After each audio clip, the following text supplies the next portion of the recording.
आज class 10th के परीक्षार्थियों का प्रथम और द्वितीय पाली में दोनों पाली में आपका मैथ का पेपर होगा। और मैथ में तो सभी विद्यार्थियों का 100 में 100 आएगा। इसमें मैथ में कोई कंप्रोमाइज नहीं, क्योंकि और सब सब्जेक्ट में क्या होता है कि हम लोग ऑब्जेक्टिव रटते हैं, फिर सब्जेक्टिव अलग से याद करना पड़ता है। बस मैथ क्या है कि भाई हम ऑब्जेक्टिव बना ले रहे हैं तो सब्जेक्टिव भी बना ले रहे हैं, क्योंकि बनाना होता है। अगर हम सब्जेक्टिव बना ले रहे हैं तो हम ऑब्जेक्टिव भी बना ले रहे हैं। तो इसमें तो ये हमारे साथ प्लस पॉइंट है। तो आज अपने को मैथ में किसी भी हाल में, और इसमें एक और खासियत क्या है कि आज अंक भी नहीं कटेगा। आज का जब पेपर चेक होगा, कॉपी चेक होगा, तो मैथ के पेपर में किसी भी हाल में 99 नहीं तो 100 में 100 सभी विद्यार्थियों का स्कोर आएगा। और इसके लिए कल से ही हम लोग लगातार क्लासेस कर रहे हैं। कल तमाम ऑब्जेक्टिव प्रश्न की हम लोग सीखे थे। मैं फिर कह रहा हूं, ऑब्जेक्टिव सीख लिए तो सब्जेक्टिव सीख लिए, सब्जेक्टिव सीख लिए तो ऑब्जेक्टिव सीख लिए। मैथ में यही बेनिफिट है। तो ऑब्जेक्टिव तो कोई भी ऐसा नहीं होगा जो हम लोग के क्लास से बाहर आएगा, और सब्जेक्टिव भी। अब देखिए, दो महत्वपूर्ण बात है, चाहे आपका एग्जाम प्रथम पाली में या द्वितीय पाली में। अभी का क्लास ध्यान से एग्जाम देने जाने से पूर्व 2 से 3 बारी देखिएगा। क्यों मैं कह रहा हूं, क्योंकि मैं अभी 100 प्रश्न आपको कराऊंगा हूबहू एग्जाम वाला। मैथ में क्या होता है कि सेट पैटर्न पे प्रश्न आता है, बस अंक चेंज होगा। प्रथम पाली में मान लीजिए पूछेगा 5x, तो सेम वही प्रश्न पूछेगा, द्वितीय पाली में लिखेगा 6x। बस इसीलिए मैं बोला कि मैथ आसान है। तो 100 सेट पैटर्न, जिस पैटर्न पे प्रश्न आया है प्रथम और द्वितीय पाली में, उस पैटर्न पे मैं प्रश्न करा दे रहा हूं। वहां पे जाकर आसानी से आप 50 प्रथम पाली में अगर आपका एग्जाम होगा, तब भी द्वितीय पाली में होगा, तब भी 100 में से 50 बनाना है, 50 बना कर आइएगा। और सबसे जरूरी मैथ में क्या हो जाता है सर, फार्मूला, सूत्र सबसे जरूरी है। तो पूरा चैप्टर का 1 से 15 तक पूरा फार्मूला मैं करा दिया। अब समझिए, इससे बाहर क्या प्रश्न पूछेगा कि पूरा फार्मूला भी मैं आपका रिवीजन करा दे रहा हूं। इसीलिए मैं बोला कि 2 से 3 बारी देख लीजिएगा। और 100 वो प्रश्न करा रहा हूं जिस पर हूबहू प्रथम पाली और द्वितीय पाली में प्रश्न तैयार किया गया, बस अंक चेंज होगा। तो ये मैथ से बेनिफिट है। तो चलिए शुरू करते हैं ध्यान से। पहले 100 ऑब्जेक्टिव प्रश्न, ऑब्जेक्टिव समझिए सब्जेक्टिव है, सब्जेक्टिव समझिए ऑब्जेक्टिव है। और फिर उसके बाद जो 30 में से 15 लघु उत्तरीय और 8 में से 4 दीर्घ उत्तरीय प्रश्न बनाना है। तो मैथ में क्या होता है, फार्मूला, सूत्र। तो 1 से 15 तक पूरा चैप्टर का फार्मूला अभी क्लास में रिवीजन करा दूंगा। एग्जाम में जाकर तूफान मचाकर आपको आना है। तो चलिए शुरू करते हैं, चलते हैं प्रश्न की ओर पहले, फिर फार्मूला देखेंगे। तो इसी तरह प्रश्न मिलेगा, 100 में से 50 बनाना है, आसानी से बनेगा आज। 30 में से 15, क्योंकि कल से लगातार हम लोग क्लासेस कर रहे हैं, तो कोई ऐसा प्रश्न नहीं होगा जो आपको एग्जाम में नया लगेगा। सब पे आपको लगेगा कि हाँ, इस पे प्रश्न तो हम लोग सीख कर आए हैं। और पूरा फार्मूला का रिवीजन मैं कराऊंगा। चलिए, सब इंस्ट्रक्शन है, सीधे चलते हैं हम लोग प्रश्न पे। कॉमन कॉमन सा इंस्ट्रक्शन है जो एग्जाम में देखने को मिलेगा। 100 तक ऑब्जेक्टिव प्रश्न है, 50 का जवाब देना है।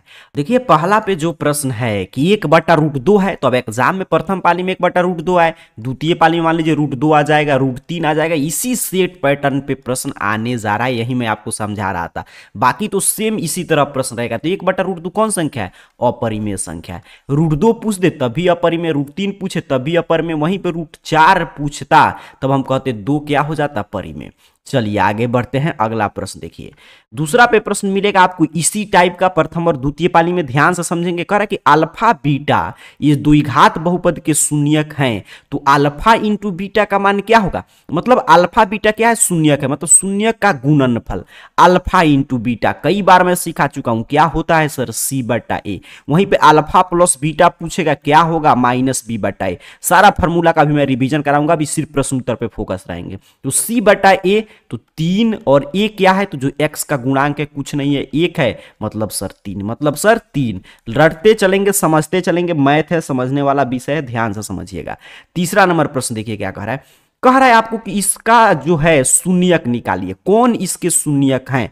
तो शून्यक निकालने के लिए हम क्या करते हैं, ऐसे 4 से और 3 से गुना करते हैं, 12 आता है। फिर 12 को ऐसे तोड़ते हैं 3 से, फिर 2 से तोड़िए तो 6, फिर 2 से तोड़िए 3, इस तरह तोड़ते हैं। अब इसको इस रूप में लिखेंगे कि इतना आ जाए। तो यहां पे देख लीजिए, 4x² प्लस 2√2x और प्लस में 3√2x मैं लिख दूं तो क्या नहीं हो जाएगा, बिल्कुल हो जाएगा। 2 और 3 कितना होगा, 5।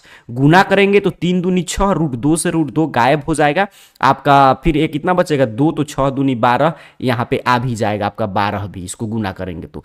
चलिए अब यहाँ पे कॉमन ले लेंगे सर, क्या कॉमन होगा, 2√2x कॉमन लेंगे। तो यहाँ पे 2√2 तो 2 से कटेगा, 4 2 मर्त में, √2 से तो √2 और x। इसी तरह प्रश्न आएगा, देख लीजिए ध्यान से। और यहां पे क्या हो जाएगा सर, तो 1 हो जाएगा। फिर -3 मैं कॉमन ले लूं तो √2x - 1 बराबर 0। अब ध्यान से समझिएगा, मैं यहां पे लिख दे रहा हूं, एक बाहर वाला लेते हैं और एक भीतर वाला ले लेंगे सर। देखते हैं क्या आंसर आ रहा है। अब यहां पे x बराबर, तो इधर -3 है तो +3, इधर गुना में है तो भाग में, इधर -1 और यहां पे √2। अब देखिए क्या ये आंसर कहीं पे दिया है, कहीं पे भी नहीं दिया है, तो इसीलिए तो ऑप्शन डी सेट किया है, इनमें से कोई नहीं। देख लीजिएगा, इसी तरह प्रश्न आज मिलेगा एग्जाम में। देखते चलिए, सीखते चलिए, समझते चलिए, ऐसे ही बना कर आना है। चलिए आगे बढ़ते हैं, चौथा नंबर प्रश्न देखें। तो कह रहा है आपसे कि यदि दो संख्याओं का गुणनफल इतना है और उनका मौसत 23 है तो उनका लौसक क्या होगा, ये आपसे कह रहा है।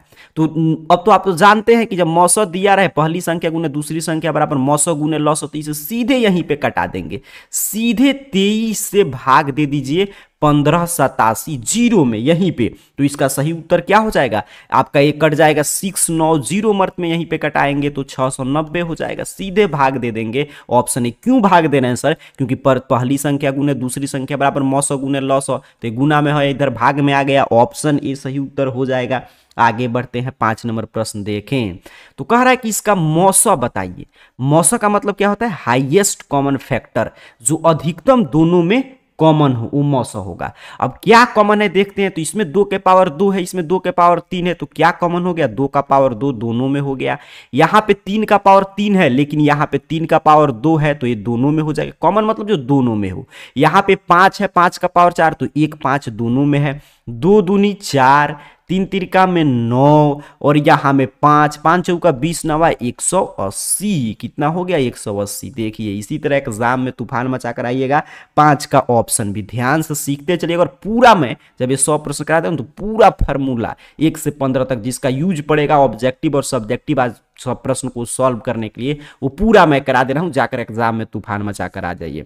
अरे कौन बहुपद नहीं है, तो जिस चर की घात पूर्ण संख्या नहीं हो वही बहुपद नहीं होता है। देखिए यहां पे भी है, यहां पे, लेकिन यहां पे पूर्ण संख्या है, नीचे है बाटा में, ऊपर जाएगा तो माइनस में हो जाएगा। तो ऑप्शन सी, यही सर बहुपद नहीं है। यही सब प्रश्न खोज खोज कर आपका किसी भी पाली में परीक्षा हो पहले बनाइएगा। चलिए 7 नंबर प्रश्न देखिए क्या कह रहा है। कह रहा है कि इसका कैसे हल है। तो समीकरण का हल कैसे हम लोग बताते हैं, a1/a2 का मान निकालेंगे। तो a1/a2 कितना हो जाएगा सर, 1/2। फिर b1/b2 का मान निकालेंगे, कितना हो जाएगा सर, 2/4 मतलब 1/2। फिर c1/c2 निकालेंगे तो -8/-16। क्यों -16 सर, क्योंकि ये प्लस है तो इधर आकर माइनस हो गया। कटा देंगे सर 1/2। हमने क्या देखा कंडीशन कि सर a1/a2 बराबर है b1/b2 और ये बराबर है c1/c2।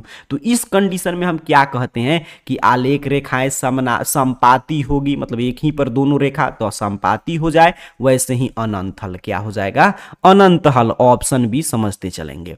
कह रहा है आपसे कि यदि किसी द्विघात बहुपद के शून्यक का योगफल इतना है और गुणनफल इतना है तो द्विघात बहुपद। तो द्विघात बहुपद का सूत्र हम लोग पढ़ते हैं x² - शून्यक का योगफल इंटू x प्लस शून्यक का गुणनफल।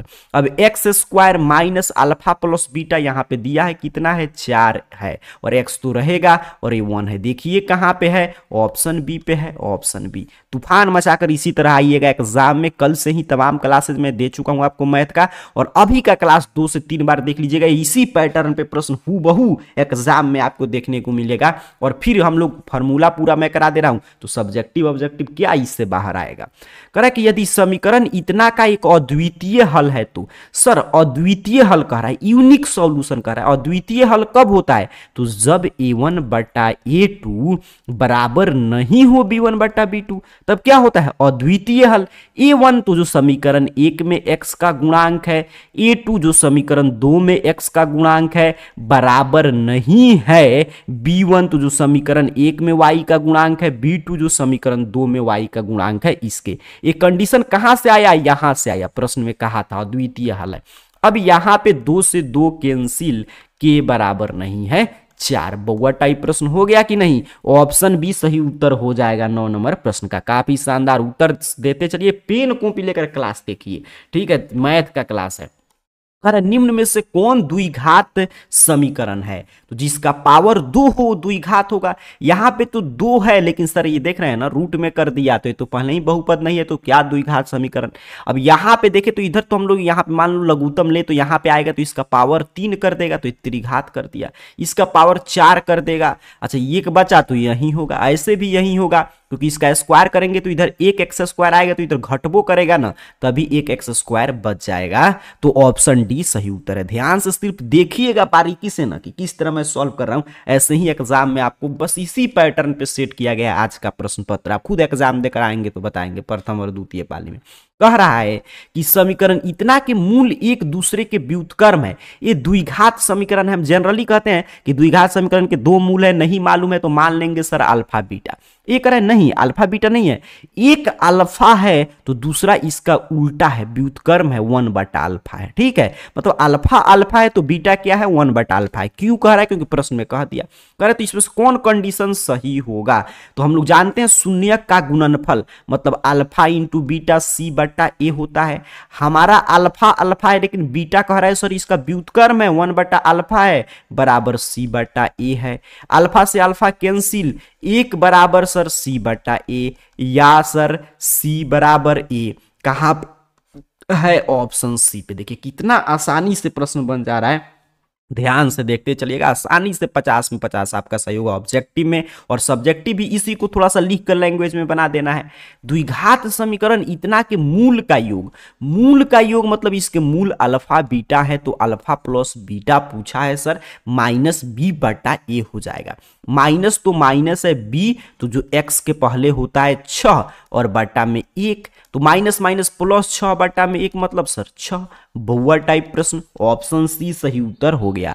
एग्जाम में आज तूफान मचा कर आना है, मैथ में 100 में 100। पूरा फार्मूला का 2 से 3 बार देख लीजिएगा। अभी पहले इसको देखते हैं। x बराबर 6, जब भी ये प्रश्न पूछ रखा है कि x बराबर 6 आलेख रेखा है, कैसी सरल रेखा है? कहेंगे सर y अक्ष के समानांतर है। क्या कह देंगे? y अक्ष के समानांतर है। और y बराबर 6 दे तो कहेंगे x अक्ष के, क्यों? क्योंकि ऐसे हम लोग बनाते हैं। और x बराबर 6, जैसे यहाँ पे x है, यहाँ पे मान लीजिए 6 था, तो ये देख रहे हैं किसके समानांतर है? y अक्ष है, इसके समानांतर हो गया कि नहीं? और जब y बराबर मान लीजिए 6 देता तब कहते x अक्ष के समानांतर, कुछ भी दे। चलिए आगे बढ़ते हैं। अगला प्रश्न कह रहा है कि कौन सा नियामक x अक्ष पर एक बिंदु है? अब x अक्ष पर बिंदु है, तो x अक्ष पर कोई बिंदु हो तो उसका निर्देशांक क्या कहते हैं कि x का कुछ ना कुछ मान होगा, y 0 हो जाएगा। तो देखिए इस फॉर्मेट में एक ही है, तो यही ना x अक्ष पर होगा, एक इस पे हो जाएगा, y अक्ष पे हो जाएगा, और ये तो आपका प्रथम पाद में होगा। तो चलिए ऑप्शन ए फिलहाल सही उत्तर हो जाएगा। देख लेंगे कौन सा है x एक्सिस पर, तो ऑप्शन ए। आगे बढ़ते हैं। अगला प्रश्न 15 पे कह रहा है कि यदि किसी एपी का प्रथम पद ए सारमंतर डी हो तो एपी का एनवा पद, तो ये तो बहुआ टाइप फार्मूला आपसे पूछ लिया, A plus N minus 1 into D, A plus N minus 1 into D बहुआ टाइप फार्मूला है। ऑप्शन बी सही उत्तर हो जाएगा। 16 पे प्रश्न है कि समांतर श्रेणी इतना का 30वां पद बताइए। अब 30वां पद क्या होता है सर? 30वां पद मतलब a प्लस 29d। एग्जाम में मान लीजिए आपसे पूछे 25वां पद, तब थोड़ा वो कहेंगे क्लास से प्रश्न नहीं था, समझिए क्लास से ही प्रश्न था, इसी पे प्रश्न था, अंक चेंज कर दिया। कहे 40वां पद तो कहेंगे सर a प्लस 39d। बस कॉन्सेप्ट सारा खेल है, इसलिए तो आगे मैं पूरा फार्मूला का रिवीजन अभी कराऊंगा। तो a कितना है? तो 10 है। ए कितना है सर? 10 है। 29 तो 29 है सर, डी कहां से लाएंगे? तो ऐसे कोई भी घटा लेंगे, a3 माइनस a2 या a2 माइनस a1, कुछ भी घटाएंगे सर -3 आएगा। कितना आएगा? -3। अब 10 और यहाँ पे प्लस माइनस हमारा हो गया माइनस, गुना कर देंगे सर 87, गुना कर देंगे 87 -77, क्या हो जाएगा? -77। ऑप्शन बी सही उत्तर हो जाएगा। ध्यान से चीजें देखिएगा, सीखिएगा। चलिए आगे बढ़ते हैं। 17 नंबर प्रश्न देखें तो कह रहा है कि समांतर श्रेणी इतना में पदों की संख्या, मतलब सर n पूछ रहा है, n इसमें कितना पद है? तो an बराबर, अभी हम लोग ऊपर फार्मूला पूछा था तो हम लोग क्या लिखे थे? a plus N minus 1 into D. an क्या होता है सर? अंतिम पद होता है। अंतिम पद दिया है 205, लिख दीजिए। a दिया है सर कितना? प्रथम पद 7 है। n तो निकालना है। d सर इस पे एक 2 अंक का भी प्रश्न छप गया है, एक प्रथम पाली और द्वितीय पाली में, इसी पर ऐसे ही बनाइएगा।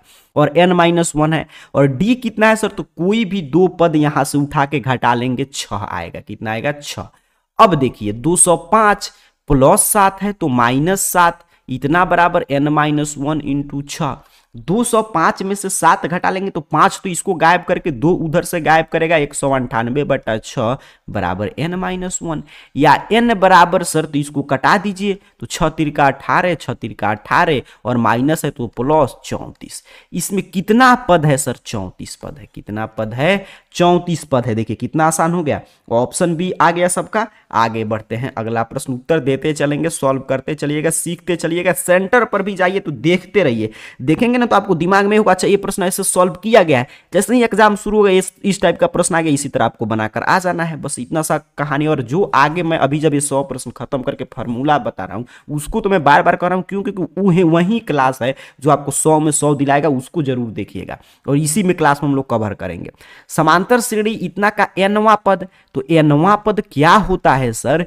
a plus n-1 into D होता है कि नहीं? अभी देखिए कितना बार ये हम लोग फार्मूला का रिवीजन कर लिए। अब यहां पे a तो कितना है? तो प्रथम पद होता है 3, n तो नहीं मालूम है, निकालना है nवां पद, d तो ऐसे घटाए तो सर 2 होगा, कोई भी घटा लेंगे इस तरह 2 ही हमको दिखाई दे रहा है। 3 2 से गुना करेंगे 2n-2।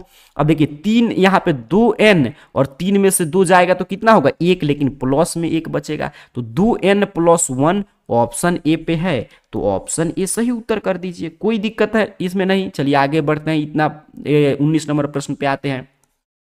कह रहा है इसका मूल बिंदु से दूरी, मूल बिंदु से दूरी क्या कहता है formula? X square plus Y square. क्या कहता है? X square plus Y square. X कितना है? तो यही तो एक्स है सर, इसका स्क्वायर कर देंगे।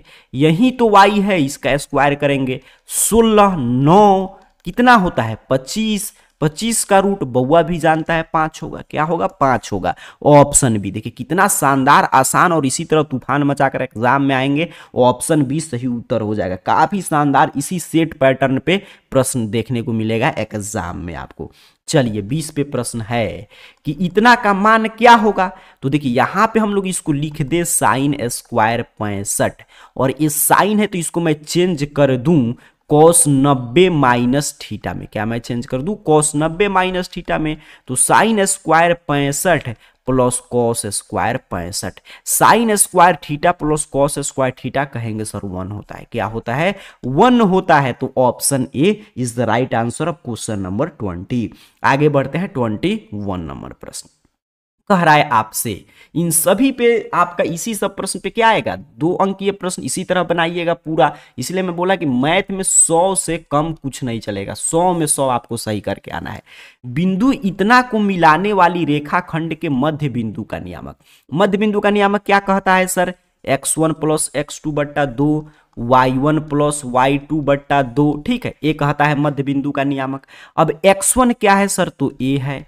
x2 क्या है सर? तो a है। ठीक, और बटा में 2 तो 2 है ही। y1 क्या है सर? 0 है। y2 क्या है? 4 है, और यहाँ पे 2 है। अब देखिए -5 में और अपना 3 घटाएंगे तो -2 होगा, बटा में 2, और 4 बटा में 2। यहाँ पे क्या हो जाएगा सर? -1। यहाँ पे क्या हो जाएगा? 2। बस मध्य बिंदु का नियामक फार्मूला ये रट जाइए। चलिए आगे बढ़े, अगला प्रश्न देखते चलेंगे, सीखते चलेंगे। कह रहा है कि भुज क्या है? तो किसी भी बिंदु का निर्देशांक एक्स वाई रहेगा, एक्स अपना भुज होता है। क्या होता है? भुज। और जब भी कोटि पूछे तो समझिएगा वाई पूछा है, तो भुज क्या है सर? -3। कोटि क्या है सर? 5 है। ठीक, आगे बढ़ते हैं, अगला प्रश्न देखते हैं। 23 नंबर प्रश्न क्या कह रहा है कि द्वितीय चतुर्थांश में बिंदु का नियामक बताइए।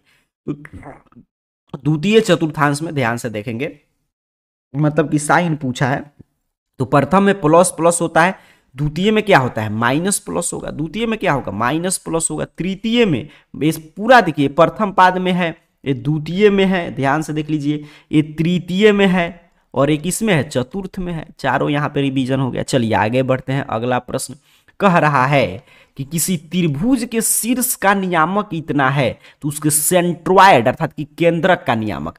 फार्मूला सर, फार्मूला क्या होगा? सारा खेल फार्मूला का है, इसीलिए मैं बोला कि फार्मूला पूरा मैं अभी इसको समाप्त करके रिवीजन करा दे रहा हूं। आज के लिए 100 में 100 स्कोर करने के लिए आप तैयार रहेंगे। अब देखिए यहाँ पे ये फार्मूला होता है, केंद्रक का निर्देशांक का x1 plus x2 plus x3 बटा में 3, y1 plus y2 plus y3 बटा में 3। अब x1 तो a x1 है, ठीक, a x2 तो a x2 है, x3 तो a x3 है, बटा में 3 हो गया। अब यहां पे देखिए a हमारा y1 है, यहां पे a y2 है और a अपना y3 है, बटा में 3 हो गया। यहां पे देखेंगे ध्यान से। अब यहां पे हम लोग देखें तो 5 में से 3 जाएगा 2 और यहां पे -6 कर देगा, बटा में 3, और यहां पे 5 में से 2 जाएगा तो 3 बटा में 3, अर्थात कि -2 और 1, अर्थात कि -2 और 1, ऑप्शन बी 24 का सही उत्तर हो जाएगा। ठीक है, आगे बढ़ते हैं, अगला प्रश्न देख लेते हैं। यहां पे 25 नंबर प्रश्न, यहाँ पे देखिएगा तो बिल्कुल यहाँ पे माइनस, अच्छा यहाँ पे मैं चेक कर लूँ तो -3 है, 5 है, 8 है, तो बिल्कुल ये माइनस में आएगा ही और ये प्लस में आ जाएगा। चलिए ठीक है, आगे बढ़ते हैं, अगला प्रश्न देख लेते हैं। कह रहा है आपसे कि त्रिभुज ABC एक समकोण त्रिभुज है जिसमें कोण C 90 डिग्री है, तो cos A प्लस B का मान, बउआ टाइप प्रश्न है सर। यहाँ पे देखेंगे ये त्रिभुज है, ये कोण C है, ये A है, ये B है, ये कह रहा है सर 90 है, तो ये कितना होगा निकालने की कोई आवश्यकता नहीं। त्रिभुज के तीनों आंतरिक कोण का योगफल 180 होता है, तो अकेला ये 90, तो ये दोनों जितना जितना हो लेकिन दोनों मिलकर तो 90 होंगे सर, मतलब A प्लस B मिलकर 90 होगा, मतलब सीधे सीधे आपसे cos 90 का मान पूछ रहा है। तो 25 नंबर प्रश्न का सही उत्तर आप बताइए। कहेगा सर cos 90 0 होता है, cos 90 कितना होता है, 0 होता है। और इस पे एक प्रश्न छप चुका है, कभी cos पूछ लेगा, कभी यहाँ पे साइन पूछ लेगा, बस हो गया, बाकी तो प्रश्न इस पे आएगा। ऑप्शन ए सही उत्तर हो जाएगा 25 नंबर प्रश्न का। चलिए 26 पे प्रश्न देखिएगा क्या कह रहा है। कह रहा है कि 28 सेंटीमीटर व्यास वाले वृत्त की परिधि क्या होगा।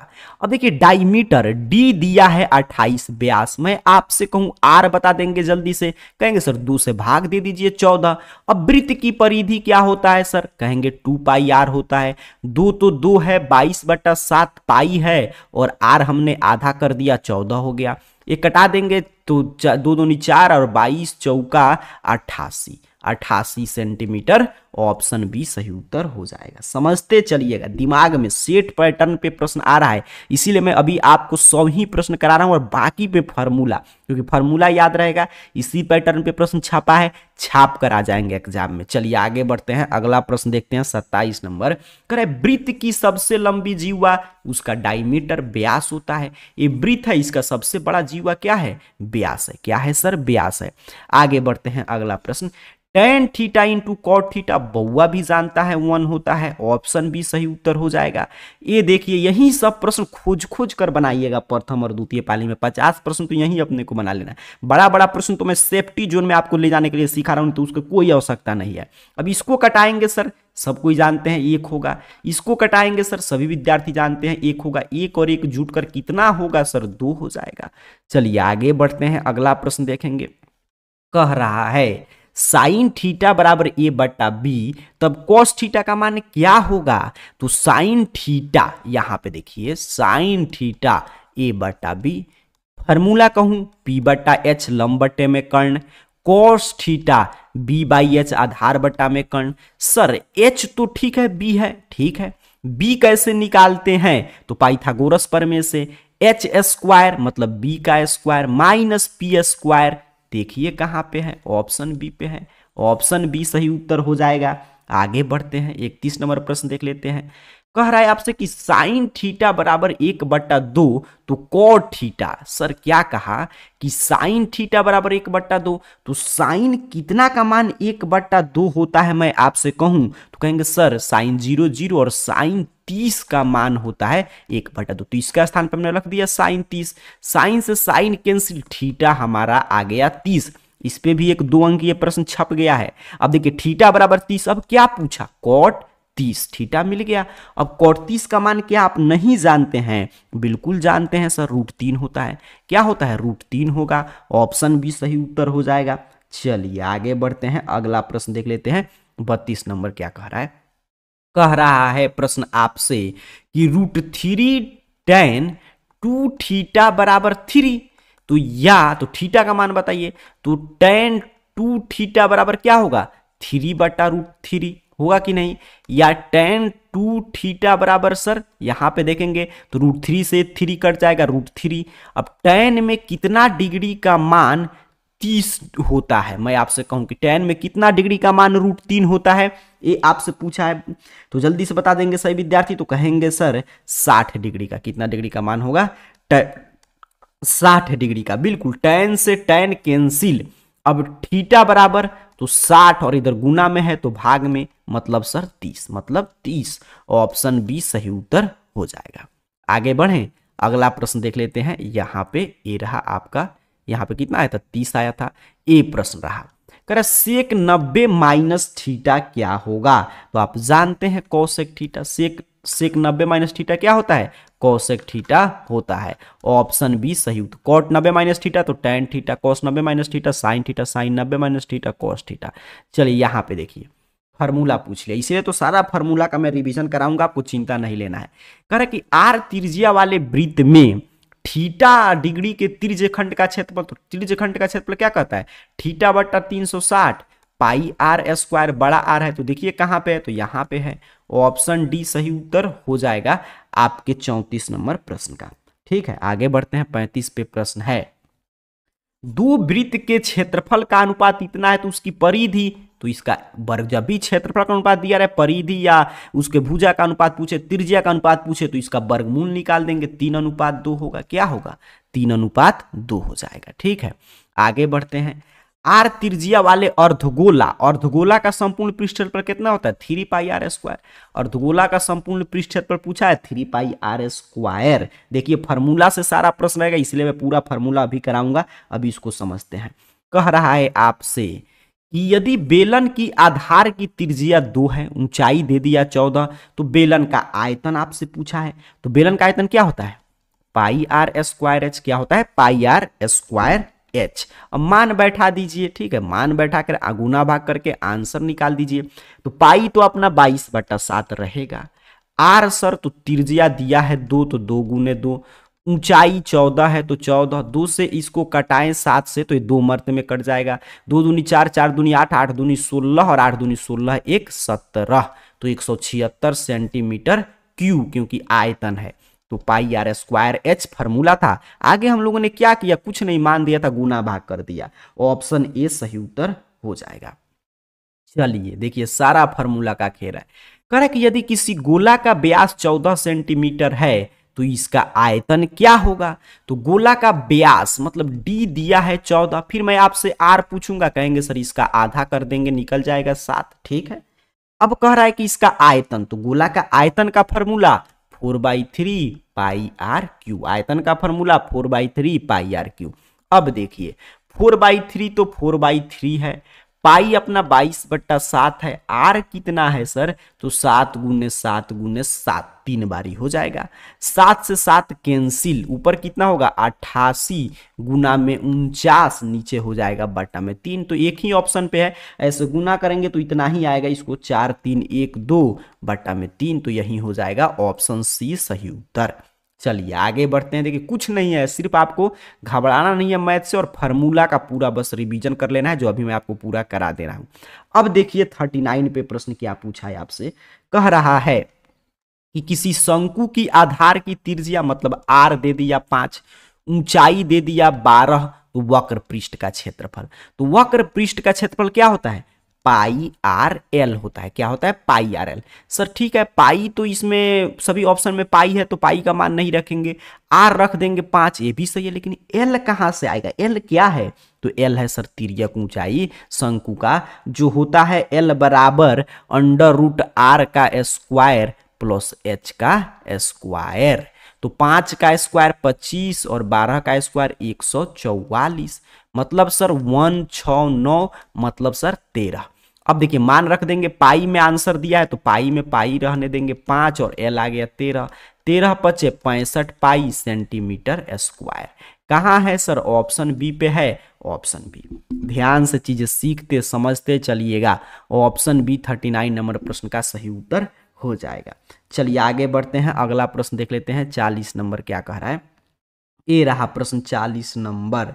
कह रहा है आपसे कि यदि किसी घन की एक भुजा 5 सेंटीमीटर है तो इसका संपूर्ण पृष्ठ का क्षेत्रफल बताइए। सारा फार्मूला का खेल है, इसलिए अभी जो 100 प्रश्न समाप्त करके फार्मूला शुरू करने जा रहा हूं उसको 2 से 3 बार सेंटर तक देखते जाइएगा। फार्मूला दिमाग में गूंजते रहेगा, बस आप तूफान मचाकर आ जाएंगे। संपूर्ण पृष्ठ का क्षेत्रफल 6a², जहां a क्या है, घन की एक भुजा है, तो 6 तो 6 है, 5 तो 5 है, तो दिया है मतलब कि भुजा तो 6 और 5 का स्क्वायर 25, 25 6 कितना होता है 150 ना, तो ऑप्शन ए सही उत्तर हो जाएगा 40 नंबर प्रश्न का। चलिए आगे बढ़ते हैं, अगला प्रश्न देखते हैं। कह रहा है प्रथम 20 प्राकृत संख्याओं का योग, फार्मूला का यूज कीजिए, n स्क्वायर होता है n प्राकृत संख्याओं का योग। 20 पूछा है तो 20 का स्क्वायर कर देंगे, 400 हो जाएगा। क्या हो जाएगा सर, 400। फार्मूला रट जाएंगे। चलिए बहुलक जब भी पूछे तो आपको मैं कई बार सिखा चुका हूं, कल शाम से ही लगातार क्लासेज हम लोग करते हैं ना, उसको भी बार बार देख लीजिएगा, कल शाम वाला भी क्लासेज अगर नहीं देखे होंगे तो। बहुलक मोड क्या होता है, तो जिसकी बारंबारता अधिक हो, जो अधिक बार आया हो। देखिए कौन सबसे अधिक बार आया है, 3। कौन सबसे अधिक बार आया है, 3 आया है, ऑप्शन बी सही उत्तर हो जाएगा। तो पहचानना आसान है। समानांतर माध्य तो a प्लस बी बटा 2 क्या होगा, समानांतर माध्य हो जाएगा a प्लस बी बटा में 2। चलिए आगे बढ़ते हैं, अगला प्रश्न देख लेते हैं 44 नंबर। कह रहे किसी बारंबारता सारणी का माध्य और बहुलक दिया है, तो माध्यिका इसका पूछा है कि माध्यिका बताइए। तो देखिए एक फार्मूला आप पढ़े होंगे सांख्यिकी में, बहुलक बराबर क्या होता है, तो बहुलक बराबर होता है 3 माध्यक, 3 माध्यक -2 माध्य, ये फार्मूला हम लोग पढ़ते हैं। अब बहुलक देखिए हमारा दिया है कितना, तो बहुलक है यहाँ पे 16, बहुलक कितना है 16। 3 माध्यक, तो माध्यक मान ले रहे हैं x है, नहीं मालूम है क्योंकि निकालना है। और 2 माध्य कितना है 28 है, या 16 और इधर माइनस है तो इधर प्लस में करके भेज दे रहा हूं, तो 28 दूनी में 56 बराबर 3x, x क्या माने हम लोग माध्यक, या x बराबर इसको जोड़ेंगे तो 6 6 12, 5 1 6 1 7, ठीक है 72 और बट्टा में 3, तो इसको 72 बट्टा में 3 कटा देंगे तो 3 दूनी 6, 3 चौका में 12, ठीक है 3 दूना बिल्कुल 24 हो जाएगा। तो माध्यक कितना हो गया, 24 हो गया। सारा खेल समझिए फार्मूला का था, बाकी तो हम लोग मान दिया था, बैठाकर गुना भाग कर दिए। कह रहे माध्यिका तो बहुलक निकाल लिए, और वहीं पर माध्य पूछता तो औसत निकालते। माध्यिका पूछा है मीडियन, तो इसको आरोही या अवरोही क्रम में सजाइए, मतलब बढ़ते या घटते क्रम में, असेंडिंग या डिसेंडिंग क्रम में इसको सजाना है। तो 1 पहले होगा, फिर 2 होगा, फिर क्या होगा 4 होगा, फिर 5 होगा, फिर 6 होगा, फिर 7 होगा, फिर अपना 9 होगा। अब 3 इधर से ये गायब, 3 इधर से गायब, बीच में क्या बच गया 5। कितना आसान प्रश्न है, ऑप्शन बी सही उत्तर हो जाएगा। ध्यान से देखते सीखते समझते चलिएगा। आगे बढ़ते हैं, अगला प्रश्न कह रहा है कौन किसी एक घटना की प्रायिकता नहीं हो सकती। तो घटना की प्रायिकता कौन नहीं हो सकता है, तो जिसका मान 1 से जो ज्यादा रहता है। आप जानते हैं घटना की प्रायिकता क्या हो सकता है, तो 0 से बड़ा या बराबर हो सकता है किसी भी घटना की प्रायिकता, लेकिन 1 के बराबर या 1 से कम होगा। तो देख लीजिए ये 1 से ज्यादा है तो ये हो सकता है, नहीं हो सकता, क्योंकि 1 के बराबर होगा, 0 और 1 हो सकता है और इसके बीच में होगा प्रायिकता। तो ऑप्शन ए सही उत्तर हो जाएगा। निश्चित घटना की प्रायिकता क्या होता है, 1 होता है। निश्चित घटना की प्रायिकता 1 होता है, रटते चलेंगे। चलिए आगे बढ़ते हैं, 48 पे प्रश्न है कि एक ठोस गोले को जिसकी त्रिज्या 9 सेंटीमीटर है, इसको पिघलाकर एक ठोस बेलन बनाया गया जिसकी त्रिज्या 9 सेंटीमीटर है। तो बेलन की ऊंचाई देखिए, एक ठोस गोला था जिसकी त्रिज्या कितना था 9 सेंटीमीटर, इसको पिघला कर एक ठोस बेलन बना दिया गया जिसकी त्रिज्या कितना है, उसका भी 9 सेंटीमीटर। मतलब कि कुछ भी है आकृति, पिघला कर कुछ भी हम बना दिए, लेकिन उसका आयतन पहले जितना था गोला का उतना ही होगा बेलन का। नया आकृति का आयतन में तो कोई बदलाव नहीं होगा। तो देखिए गोला का यहाँ पे है आयतन और यहाँ पे है आपका बेलन का आयतन, ठीक है। 48 नंबर हमारा प्रश्न है। तो गोला का आयतन क्या होता है, 4/3 पाई आर क्यू होता है। अच्छा बेलन बाद में बना तो बेलन का क्या होगा, पाई आर स्क्वायर एच हो जाएगा। अब मान बैठा देते हैं तो पाई से पाई यहीं पे कटा देंगे। यहाँ पे देखें तो हम लोग क्या बचा 4/3 और आर कितना है तो 9 का क्यू है, और यहाँ पे आर कितना है तो 9 का स्क्वायर है, क्योंकि उसका भी त्रिज्या 9 ही था और h तो निकालना ही है। तो 9 का पावर 2 से 1 कैंसिल हो जाएगा, 1 9 बचेगा, 3 से 1 कट जाएगा, 3 4 तिहाई 12, h कितना हो गया 12। देखिए कितना आसानी से बन गया, ऑप्शन ए सही उत्तर हो जाएगा। आगे बढ़ते हैं 49 नंबर प्रश्न। देखिए तो मैं कई बार पहले भी आपको सिखाया हूं कि एक ऊर्ध्वाधर स्तंभ की ऊंचाई एवं उसकी जमीन पर छाया की लंबाई बराबर हो तो सूर्य का उन्नयन कोण कितना होता है 45 डिग्री। कितना होता है 45 डिग्री, क्योंकि tan 45 बराबर 1 होगा तो बराबर कर देगा, तो कितना हो जाएगा 45 डिग्री। कह रहा है 50 पे प्रश्न कि ए और बी अभाज्य संख्या हो तो ए और बी का मौसा बताइए HCF। तो दो अभाज्य संख्याओं का मौसा 1 होता है, दो अभाज्य संख्याओं का मौसा 1 होता है, रटते चलेंगे, ऑप्शन सी सही उत्तर हो जाएगा। आपका एग्जाम प्रथम पाली में आज होगा या द्वितीय पाली में आपको 50 ही ऑब्जेक्टिव बनाकर आना है, लेकिन 50 में 50 हम लोग की क्लास से रहेगा, क्योंकि मैथ में क्या होता है कि पैटर्न बस अंक के सब बदलेगा, बाकी सभी चीज बनाने का तरीका सेम रहता है, इसलिए मैथ आसान हो जाता है। तो आप कल भी मैं तमाम क्लासेस दिया था कल शाम में, उसको देख लीजिएगा। अभी का ये 100 प्रश्न बस इसी पैटर्न पे प्रश्न आएगा, आप जाकर 50 में 50 सही करेगा और 50 अगर आप ऑब्जेक्टिव सही कर लिए तो ऑटोमेटिक आपका सब्जेक्टिव सही हो जाएगा। बस फार्मूला का रिवीजन करना है, वो भी मैं कराऊंगा। पहले चलिए इसको पूरा हम लोग समाप्त करते हैं, ध्यान से देखिएगा, सीखिएगा, समझिएगा। कह रहा है 51 पे प्रश्न कि भाज्य ए और बी के लिए ए बराबर बी क्यू प्लस आर, तो आर क्या होगा, यूक्लिड विभाजन एल्गोरिथम का फॉर्मूला आपसे पूछ लिया, तो आर क्या होगा सर, तो शेषफल जो है वो 0 से बड़ा या बराबर हो सकता है, लेकिन जिससे भाग देंगे b से तो इससे छोटा होगा। तो ऑप्शन सी पे है, ऑप्शन सी सही उत्तर हो जाएगा। यहां पे देखेंगे 52 नंबर प्रश्न। कर द्विघात समीकरण इतना के मूल की प्रकृति, तो मूल की प्रकृति नेचर ऑफ रूट जब भी पूछे तो समझिए कह रहा है विविक्तर निकालिए, डी निकालिए डिस्क्रिमिनांट, तो डी बराबर B square minus 4ac। B क्या है, तो जो x के पहले है कितना है सर -6 है, -4। ए क्या है सर, तो जो यहाँ पे है x का गुणांक है। सी कितना है 7 है, तो 7 है, ठीक है। अब गुना कर देते हैं, अब यहाँ पे देखें हम लोग, ठीक है, तो 6 का स्क्वायर 36 में माइनस था तो यहाँ पे हो जाएगा अपना प्लस, और माइनस में देखिए यहाँ पे हो जाएगा आपका 4 दूनी 8, ठीक है। यहाँ पे 4ac होता है तो a कितना था 2 था, c सा, ठीक है। तो यहाँ पे 4 दूनी 8, 8 7 में 56, मतलब कि घटाएंगे तो माइनस में आ रहा है, ठीक है। कितना आ रहा है माइनस में। तो जब भी d का मान ऋणात्मक हो जाए, मतलब 0 से छोटा हो जाए, तो कहते हैं कोई वास्तविक मूल नहीं, और वहीं पे अगर 0 से बड़ा होता तब कहते हैं वास्तविक और असमान, और 0 बराबर होता तब कहते हैं वास्तविक और बराबर। चलिए आगे बढ़ते हैं, अगला प्रश्न कह रहा है कि 3 थीटा बराबर 90 तो कॉस थीटा, 3 थीटा बराबर 90, मैं कहूं थीटा बराबर, कहेंगे सर 90/3 मतलब 30 डिग्री दिया है।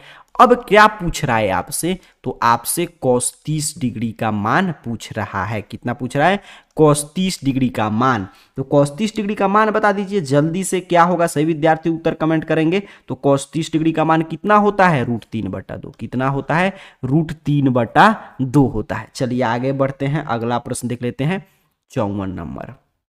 ये देखिए यहाँ पे 54 नंबर प्रश्न ए रहा। ये तो काफी शानदार प्रश्न है, पेपर में छप चुका है, ये 2 अंक में भी आ सकता है। अब देखिए यहाँ पे 54 नंबर प्रश्न कह रहा है कि इसका बराबर 0 है तो साइन अल्फा माइनस बीटा। कह रहा है कि कॉस, ध्यान से समझेंगे, अल्फा प्लस बीटा बराबर 0 है। तो मैं इसको लिख सकता हूं कि cos alpha plus beta, cos 0 degree कितना का मान होता है, कॉस 0 डिग्री, तो कहेंगे सर जो कॉस 0 डिग्री होता है वो कॉस 0 कितना का मान होगा, तो कॉस 90 का मान होगा। कितना का, कॉस 90 का। ये कैंसिल, मतलब कि अल्फा प्लस बीटा बराबर कितना आ गया 90। या मैं आपसे कहूं कि यहाँ पे कि अल्फा बराबर, तो आप कहेंगे 90 माइनस बीटा, ये प्लस है तो इधर आकर माइनस हो गया, 90 माइनस बीटा, बिल्कुल। अब यहाँ पे मान रख दीजिए, साइन उसी तरह रह गया, अल्फा हटाकर रख देंगे 90 माइनस बीटा, और ये भी माइनस बीटा है, अर्थात कितना बराबर क्या हो गया, साइन 90 माइनस 2 बीटा। क्या हो गया, साइन 90 माइनस 2 बीटा। और साइन 90 माइनस थीटा क्या होता है, कॉस थीटा होता है, तो कॉस और थीटा के जगह पर कितना है 2 बीटा है, तो 2 बीटा। देखिए कितना आसानी से बन गया, लेकिन शानदार प्रश्न है। आगे बढ़ते हैं, अगला प्रश्न देख लेते हैं। कह रहा है कि इसका हल निकालिए, इसका हल कीजिए, समीकरण का हल करके एक्स वाई का मान बता दीजिए। चलिए विलोपन विधि से हम लोग हल कर देते हैं, माइनस है तो सीधे जोड़ देंगे, तो 2x ये कैंसिल जोड़ेंगे तो, और ये हो जाएगा 14 4 18। तो x बराबर सर 9, क्योंकि ये गुना में था तो इधर आकर भाग में हो गया 9, तो 9 एक ही ऑप्शन पे है तो यही हो जाएगा। ऐसे आप y का भी मान निकालते हैं, यहाँ पे 9 रख देंगे तो यहाँ माइनस होगा तो 14 में से 9 जाएगा, 5 ही बचेगा। ठीक है, आगे बढ़ते हैं, अगला प्रश्न देख लेते हैं। ऐसा प्रश्न तो एक से ज्यादा प्रश्न समझिए, ये जो आप 56 नंबर प्रश्न दिख रहे हैं छप गया है प्रथम पाली में भी और द्वितीय पाली के पेपर में भी, काफी आसान है, ध्यान से समझ लीजिए। यहाँ पे देखिए क्या कीजिएगा, जब भी ऐसा प्रश्न आए पूछे कि कौन एंगल बराबर होगा समरूप त्रिभुज में, तो पहले दोनों त्रिभुज बनाइएगा, ABC हमने बना दिया, फिर था DEF हमने बना दिया जो त्रिभुज कहा था। ठीक है, ध्यान से समझिए। अब AB बटा D मतलब AB बटा DE इस भुजा की दोनों बात कर रहा है, फिर BC बटा FD ये है FD, ठीक है, इसकी बात कर रहा है। अब इसके बीच में जो कोण होगा ना, तो ये है कोण B। अच्छा, और यहाँ पे देखिए इसके बीच में क्या कोण बन रहा है, यहाँ पे देखेंगे कोण D, तो यही बराबर होता है, तभी ये समरूप होगा, क्योंकि एक SAS नियम का एक एंगल भी बराबर होना चाहिए। तो कौन सा एंगल, जो दोनों भुजा के बीच का एंगल हो, तो कोण B बराबर कोण D। ठीक है, चलिए आगे बढ़ते हैं, अगला प्रश्न देख लेते हैं, काफी शानदार सा प्रश्न है, इस पे भी एक 2 अंकीय प्रश्न और एक ऑब्जेक्टिव प्रश्न दोनों पाली में छप चुका है। कह रहा है त्रिभुज ABC में, आइए पिक्चर बना के मैं समझा दूं ताकि आज एग्जाम में जाएंगे तो इसी तरह बनाकर आइएगा। ABC देखिए, कह रहा है कि DE समानांतर है BC, चलिए हो गया। AD 2.4 है, ठीक है। BD कितना है सर, BD नहीं मालूम है। AE कितना है, 3.2 है। EC कितना है, 4.8 है। जब A आ गया तो थेल्स प्रमेय का हम लोग यूज कर देंगे। AD बटा DB मैं सीधे सीधे लिख देता हूँ, 2/4 बटा में BD बराबर है AE बटा में EC मतलब 4.8। अब तिरछा तिरछी गुना कर देंगे तो BD बराबर क्या हो जाएगा, 4.8 गुना में 2.4 बटा में 3.2। पूरा इसको हम लोग कटा दें तो ये हो जाएगा आपका कितना, तो यहाँ पे देखें तो यहाँ पे 16 दूनी 32 और यहाँ पे 3 और यहाँ पे 0.2, इसको कटा देंगे तो 1.2, तो यहाँ पे हो जाएगा 3 दूनी में 6 और 3 एकम 3, 3.6। ठीक है, तो ये हमने निकाल लिया 3.6 BD। अब क्या पूछा है आपसे, BD थोड़ा पूछा है, कह रहा है AB बताइए, मतलब A पूरा बताइए। तो AB बराबर AD प्लस BD, तो 3.6 और AD जोड़ देंगे, हो गया AB। 0 3 2 5 1 6, तो दशमलव के बाद 0 का कोई वैल्यू होता है, नहीं होता है, तो कितना हो जाएगा 6। देखिए कितना आसानी से बन गया। ऐसा प्रश्न 1-2 अंक में भी आएगा और एक प्रश्न 1 अंकीय में दोनों पाली में। ये तो प्रश्न अभी मैं ऊपर बता रहा था, कह रहा कि किसी घटना ई की घटित होने की प्रायिकता इतना हो तो कौन सही होगा, तो 0 से बड़ा या बराबर हो सकता है प्रायिकता, किंतु 1 के बराबर या 1 से छोटा होगा। ठीक है, तो अभी ऊपर में फार्मूला भी लिखा था, वो ऑप्शन डी 58 का सही उत्तर हो जाएगा। 59 पे प्रश्न आया है, यहाँ पे देखेंगे कि पूरा ट्राइगोनोमेट्री टेबल है, आगे मैं ऐसे पूरा फार्मूला का रिवीजन अभी कराऊंगा। आइए मान बैठाते हैं, साइन 60 डिग्री तो √3/2, कॉस 30 का भी मान उतना ही होता है, कॉस 60 डिग्री 1/2, साइन 60 30 1/2। ठीक है, तो यहाँ पे लघुत्तम लेंगे तो 2 दूनी 4, ऊपर 3 1 और नीचे कितना हो जाएगा 4, 4 4 का लघुत्तम 4 अर्थात कि 4/4 अर्थात कि सर 1 क्या हो जाएगा 1 हो जाएगा। तो ऑप्शन ए सही उत्तर यहाँ पे देख लीजिएगा। चलिए आगे बढ़ते हैं, अगला प्रश्न यहाँ पे देखें हम लोग, तो यहाँ पे ये रहा प्रश्न, ध्यान से देखेंगे कि इतना कि x अक्ष से दूरी, तो x अक्ष से दूरी उसका y निर्देशांक होता है। x अक्ष से दूरी क्या होता है, y निर्देशांक होता है सर 6 इकाई। बिल्कुल बउआ टाइप प्रश्न। एक कौन संख्या है, तो दशमलव प्रसार शांत है, यहाँ पे रुक गया, शांत है तो परिमेय, यहीं पे डैश डैश आगे देता तब कहते हैं अपरिमेय। आगे बढ़ते हैं, अगला प्रश्न यहाँ पे देखिए 62 पे कह रहा है कि दशमलव प्रसार शांत होगा, तो दशमलव प्रसार शांत कब होता है, जब हर का अभाज्य गुणनखंड निकालते हैं और 2 के पावर m गुने 5 के पावर n रूप का होता है, तब कहते हैं कि दशमलव प्रसार क्या है, शांत है। क्या दशमलव प्रसार शांत कब होता है, जब 2 का पावर m गुने 5 के पावर n रूप के इसके हर का अभाज्य गुणनखंड हो। तो यहाँ पे देखेंगे हर का अभाज्य गुणनखंड, तो इसमें भी 5 1 6 है, 3 आ जाएगा, इसमें भी 2 1 3 है तो 7 3 का 21 7 आएगा, या 88 में 11 आ जाएगा। लेकिन 160 का तोड़िएगा तो सिर्फ आपका 4 चौका 16 सिर्फ 2 आएगा। ठीक है, तो ऑप्शन डी सही उत्तर हो जाएगा। 0 है तो 5 1 आएगा। चलिए आगे बढ़ते हैं, अगला प्रश्न देख लेते हैं। यहाँ पे करें कि इसका मौसम बताइए। ठीक है, 144 और 372 का मौसम। मौसम क्या होता है? जो हाईएस्ट कॉमन फैक्टर हो, मतलब जिससे कि सबसे अधिकतम संख्या हो जो दोनों को विभाजित कर दे। ये आपसे प्रश्न पूछा है 63 नंबर। तो देखें ध्यान से, तो 24 से नहीं कटेगा, किससे कटेगा? 12 से। 12 से दोनों कट जाएगा, तो ऑप्शन सी सही उत्तर हो जाएगा। चलिए आगे बढ़ते हैं, 64 नंबर प्रश्न देखें। तो सीधे सीधे फार्मूला पूछ रहा है, इसलिए तो मैं फार्मूला का भी रिवीजन कराने जा रहा हूं कि अल्फा बीटा गामा त्रिघात बहुपद के शून्यक है, तो alpha beta plus beta gamma plus alpha gamma का फॉर्मूला क्या होगा? तो इसका फॉर्मूला होता है सी बटा ए। क्या होता है? सी बटा ए। ऑप्शन भी याद करके जाएंगे, तो फॉर्मूला है तो याद करने वाला है। चलिए आगे बढ़ते हैं, अगला प्रश्न देखें। तो कह रहा है 65 नंबर प्रश्न कि इसके एक शून्यक 3 हो तो के का मान क्या होगा? ठीक है, इसके शून्यक 3 है तो के का मान बताइए। ये आपसे प्रश्न पूछा है। तो शून्यक 3 है मतलब x जहां चाहे वहां वहां 3 रखिए, ऐसे 2 और 3 का स्क्वायर प्लस 3 प्लस के। ठीक है, शून्यक है तो इसका मान 0 कर रहा है। अब देखिए 3 तिरका में 9, 9 दूनी में 18 प्लस 3 प्लस के बराबर 0, या के बराबर -21 प्लस है तो -21। ऑप्शन बी सही उत्तर हो जाएगा, -21। 18 3 21। चलिए आगे बढ़ते हैं, अगला प्रश्न देख लेते हैं। ध्यान से चीजें देखिएगा, समझिएगा। फिर त्रिघात बहुपद से प्रश्न आ गया। करे त्रिघात बहुपद के शून्यक अल्फा बीटा गामा है तो शून्यकों का गुणनफल। तो त्रिघात बहुपद में शून्य का गुणनफल क्या होता है? -d बटा ए। तो -7 और ए कितना है? तो जो एक्स क्यू के पहले है 4 है, तो -7 बटा में 4। सारा खेल फार्मूला का है। आगे बढ़ते हैं, 67 नंबर प्रश्न देख लेते हैं क्या कह रहा है। कह रहा है कि इसके कितने हल होंगे? ये आपसे प्रश्न पूछा है, देखिए 67 पे कि कितने हल होंगे। तो यहाँ पे देखें हम लोग, तो a1 बटा a2 निकालना पड़ेगा। तो a1 बटा a2 2 बट्टा में 6 मतलब 1 बट्टा में 3। b1 बट्टा में b2 तो आपको 3 बट्टा में 5। तो हमने क्या देखा कि a1 बट्टा a2 बराबर नहीं है b1 बट्टा b2, मतलब इसके अद्वितीय हल हैं। कितने हल हैं? अद्वितीय हल हैं। चलिए आगे बढ़ते हैं, 68 नंबर प्रश्न देख लेते हैं क्या कह रहा है। कह रहा है कि यदि रैखिक समीकरण के युग्म असंगत है तो उनके आलेख रेखाएं। असंगत क्यों है रैखिक समीकरण के युग्म?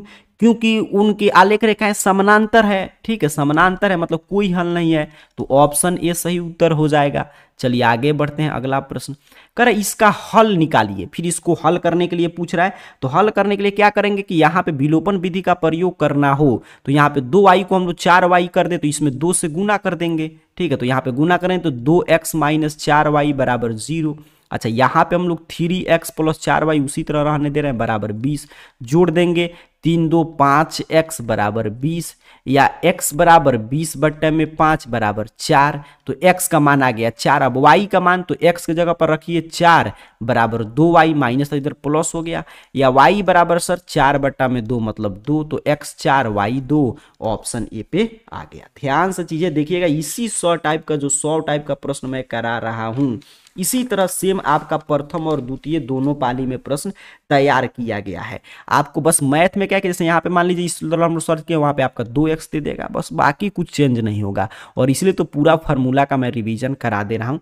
70 नंबर प्रश्न देखिए, कह रहा है कि 65 और 117 का मौसा इतना है, मतलब कि 65 और 117 का जो HCF है, यहाँ पे देखेंगे फिर से मैं लिख दे रहा हूँ, 65 और 117 का जो HCF है वो 65m माइनस 117 के बराबर है। अब 65 117 का HCF कितना होगा? तो 13 5 65, 13 9 17 हाँ 100, तो 13 के पहाड़ा में आ रहा है दोनों, तो 13 हो जाएगा। 13 बराबर 65m माइनस 117, या 65m बराबर 13 और माइनस है तो प्लस 117, या m बराबर सर तो 7 3 10 और 1 3 130 बट्टा में 65 कटा देंगे 2। m का मान निकल गया कि नहीं? आसानी से निकल गया, देख लीजिए। ऑप्शन बी सही उत्तर हो जाएगा। कह रहा है 71 नंबर प्रश्न कि यदि द्विघात समीकरण इतना कि एक मूल 2 है तो a बराबर क्या होगा? ये आपसे प्रश्न पूछा है कि एक मूल 2 है, फिर वही बात कि x का मान 2 है तो रखिए, तो 2 का स्क्वायर प्लस ए अपना ए है यहाँ पे 2 प्लस 6 बराबर 0। 2 दूनी 4 और 4 दूनी कितना हो जाएगा 8 प्लस 2a प्लस 6 बराबर 0। या यहाँ पे देखेंगे a बराबर, मैं सीधे सीधे लिख दूं तो 8 6 14 प्लस है तो इधर आकर माइनस में, ये गुना में है तो भाग में, मतलब सर -7, मतलब क्या आ गया -7। ऑप्शन बी सही उत्तर हो जाएगा। ध्यान से चीजें देखते सीखते समझते चलिएगा। 72 पे प्रश्न ए रहा, कह रहा है कि यदि समीकरण इतना के मूल वास्तविक और बराबर है तो के का मान, मूल वास्तविक और बराबर है मतलब क्या कहना चाहता है, d बराबर 0 है, मतलब sir B square minus 4ac बराबर 0 है। अब बी स्क्वायर, तो बी के जगह पर ये पूरा दिया है, देख लीजिए एक्स के जो पहले रहता है वो बी का मान होता है, तो इसका स्क्वायर कह रहा है, ठीक है, इसका क्या कह रहा है स्क्वायर। प्लस में देखिए क्या कहना चाहता है कि बी स्क्वायर हो गया तो प्लस आपका माइनस 4ac, तो 4 और ए 1 है और सी अपना 9k है। अब चलिए इसका हम लोग होल स्क्वायर ऐसे कर दें, पूरा का मतलब कि इसका होल स्क्वायर, तो ये हो जाएगा अपना 2 के अंदर गुना कर दूं मैं 4, इसका होल स्क्वायर, ठीक है, 2 के प्लस 4 हो जाएगा, इसको पूरा हम लोग यहाँ से गुना करेंगे तो 2 के प्लस 4 का होल स्क्वायर, और माइनस में आपका 4 में पूरा गुना करेंगे तो 36 आपका के क्या हो जाएगा 36 आपका के हो जाएगा। अब देखिए इसको होल स्क्वायर कीजिए तो 2 दूनी 4 के स्क्वायर, प्लस में 16, ठीक, प्लस में 16, 4 चौका 16, और प्लस में 2ab तो 4 दूनी 8 दूनी 16 के और -36 के हो गया।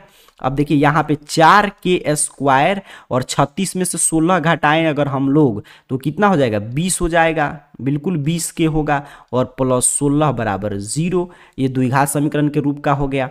अब 4 में कॉमन ले लूं तो के स्क्वायर माइनस 5 के प्लस 4 बराबर 0, ठीक है, 4 कॉमन ले लिया, सम से 4 से मतलब कि सर में मैंने भाग दे दिया। अब यहाँ पे हम लोग अगर यहाँ पे इसको तोड़े द्विघात समीकरण के रूप में हल करें तो के स्क्वायर 4 के को लिख सकते हैं के माइनस 4 के, तो ये 4 के गुना भी हो जाएगा और यहाँ पे 5 के भी मिल जाएगा हमारा, प्लस 4 बराबर 0। के कॉमन लेंगे सर के -1, -4 कॉमन ले लेंगे के -1 बराबर 0, या के -4 और के -1 बराबर 0, या के बराबर सर 4 और इधर -1 है, -1 है तो इधर आकर +1, 4 या 1 क्या हो जाएगा 4 या 1, या वहीं 1 या 4, तो ऑप्शन ए सही उत्तर हो जाएगा। देखिए कितना शानदार सा प्रश्न था, और ये सब 2 अंक में भी आएगा, तो ऐसे ही बस मूल यही था, आगे तो हम लोग सिर्फ गुना भाग किए, द्विघात समीकरण में आया तो उसको हल कर दिए।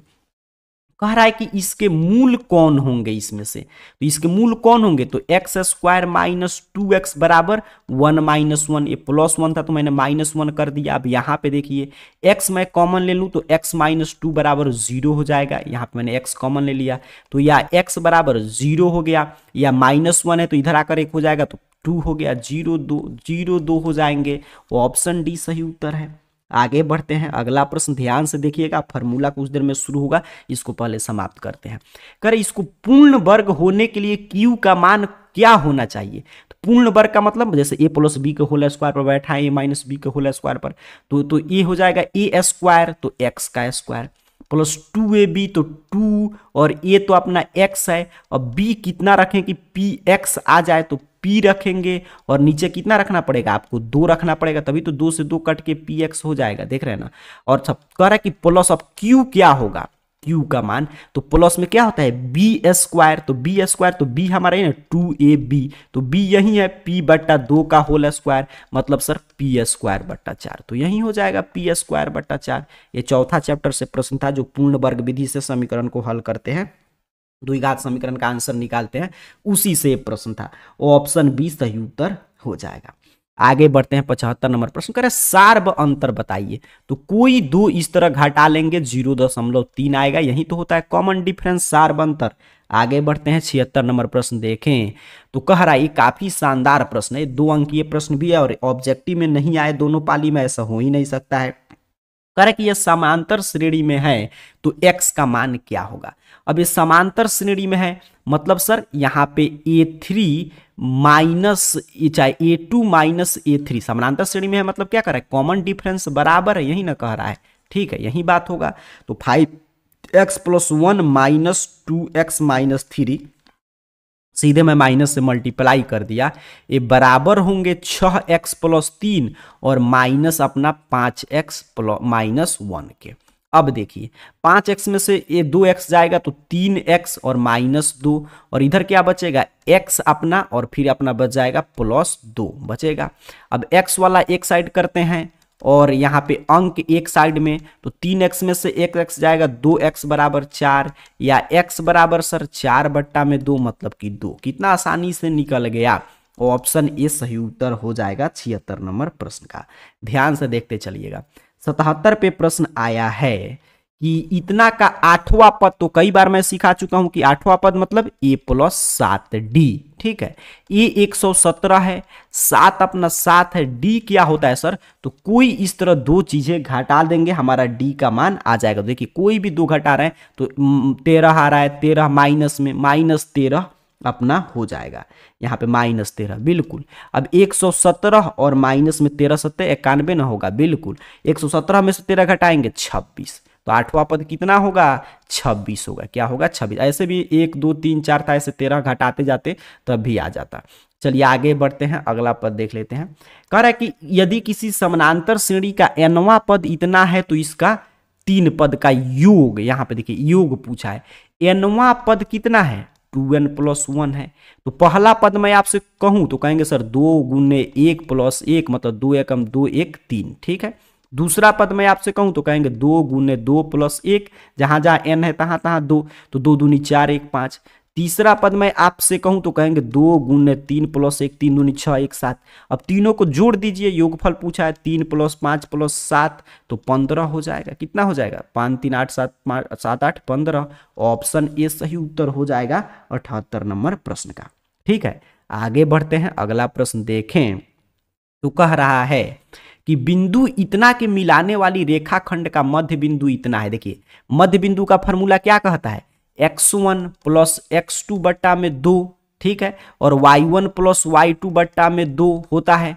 तो कह रहा है कि इसका मध्य बिंदु a है। अब देखिए 4 कैसे निकाला था, y के जगह पर है तो e वाला मान रखा, y1 प्लस y2 तो 5 और प्लस 3 8 बट्टा में 2 किया 4 आ गया। तो ये a बट्टा 2 कैसे निकाला होगा, तो x1 अच्छा प्लस में x2 तो प्लस माइनस माइनस में कर दे रहा हूं, बट्टा में 2 तब आया होगा, 2 से 2 कैंसिल, a बराबर -8। क्या आ गया -8। कितना आसानी से बन गया। ऑप्शन ए सही उत्तर हो जाएगा। सारा खेल फार्मूला का है, इसीलिए पूरा सूत्र का मैं रिवीजन करा के आपको भेजूंगा। 80 नंबर प्रश्न देखिए, कह रहा है कि केंद्रक का निर्देशांक, तो अभी ऊपर हम लोग फार्मूला पढ़ रहे थे x1 plus x2 plus x3 बट्टा में 3, और केंद्रक का निर्देशांक का दोहरा कर रट जाइएगा, y1 plus y2 plus y3 बट्टा में 3 होता है। अब x1 a है -1, x2 a है +5 और a है आपका x3 -4 बट्टा में 3। y1 कितना है सर, तो 4 है, y2 कितना है 2 है, -15 है, और ये 3 है। अब देखिए 4 5 और यहाँ पे 0 बट्टा में 3, और यहाँ पे 4 2 6 और 15 में से 6 आ जाएगा तो 9 बट्टा में 3।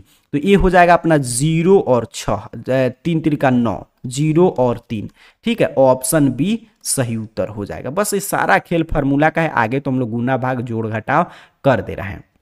अब 81 पे प्रश्न आया है, ध्यान से देखेंगे, काफी शानदार सा प्रश्न और 2 अंक में छप चुका हुआ प्रश्न है। ये कह रहा है आपसे कि x अक्ष को मिलाने वाली रेखाखंड किस अनुपात में अंतर विभाजित करता है। मान लीजिए रेखाखंड है ए बी, ठीक है। ये प्रश्न क्या कह रहा है, ध्यान से सीखेंगे, इसी तरह पूरा बना दीजिएगा, सब्जेक्टिव में भी आएगा तो आपको 2 में 2 अंक मिलेगा। कह रहा है कि एक किस अनुपात में, मान लीजिए m1 अनुपात m2 में विभाजित करता है x अक्ष, तो x अक्ष का नियामक x0 को, ठीक है, m1 अनुपात m2 में विभाजित करता है। अब सूत्र जो होता है कि m1 x2 plus m2 x1, तो इसमें हमको किसका यूज पड़ेगा, ये 0 वाला का, ठीक है, मतलब y वाला का यूज पड़ेगा। इसका तो यूज करेंगे नहीं, हम लोग निकाल देंगे क्योंकि 0 से ही हम मान निकाल सकते हैं। तो ये y वाला मान कैसे निकाला होगा, सीधे ऑब्जेक्टिव है तो x1 वाला लिखने की कोई आवश्यकता नहीं, तो नहीं तो लिखते हम लोग m1 x2 ऐसे, तो m1 y2 करेंगे तो ये यहाँ पे हो गया। अच्छा प्लस में m2 y1, तो y1 कितना है -3 है, बटा में m1 प्लस में m2 हो गया।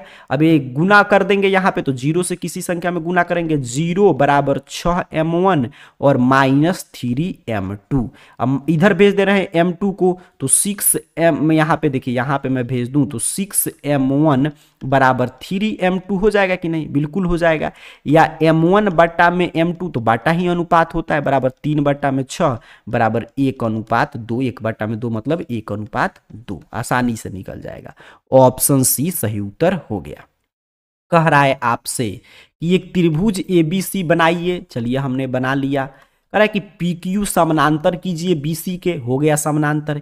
AP x है, PB 4 है, AQ 14 है, QC कितना है 7 है, तो x तो नहीं निकाल लेंगे, आसानी से निकाल सकते हैं। x बट्टा 4 बराबर 14 बट्टा में 7, 7 दूनी 14। अब यहाँ पे गुना करेंगे तो x बराबर 8 सेंटीमीटर। ऑप्शन ए सही उत्तर। देखिए कितना आसानी से निकाल, इसे भी देखिए यहाँ पे 2 गुना है तो यहाँ पे भी 2 गुना ही होता, तभी तो अनुपात बराबर होता है। ऑप्शन ए सही उत्तर हो जाएगा। 83 नंबर प्रश्न देखिए, बउआ टाइप प्रश्न है। कह रहा है कि दो समरूप त्रिभुज के क्षेत्रफल का अनुपात इतना है, तो संगत माध्य का कुछ भी पूछ, इसका वर्गमूल निकालिए, तो 5:7। ऑप्शन बी सही उत्तर है। चलिए आगे बढ़ते हैं, अगला प्रश्न देख लेते हैं। कह रहा है 84 नंबर प्रश्न कि यदि त्रिभुज इतना में a बराबर 4 b, देखिए पाइथागोरस ट्रिपलेट का पालन कर रहा है। 5 का स्क्वायर बराबर 4 का स्क्वायर मतलब P square plus H square बराबर P square plus B square, तो कोण कितना होगा 90 डिग्री होगा। ये तो बउआ टाइप प्रश्न है। आगे बढ़ते हैं, अगला प्रश्न।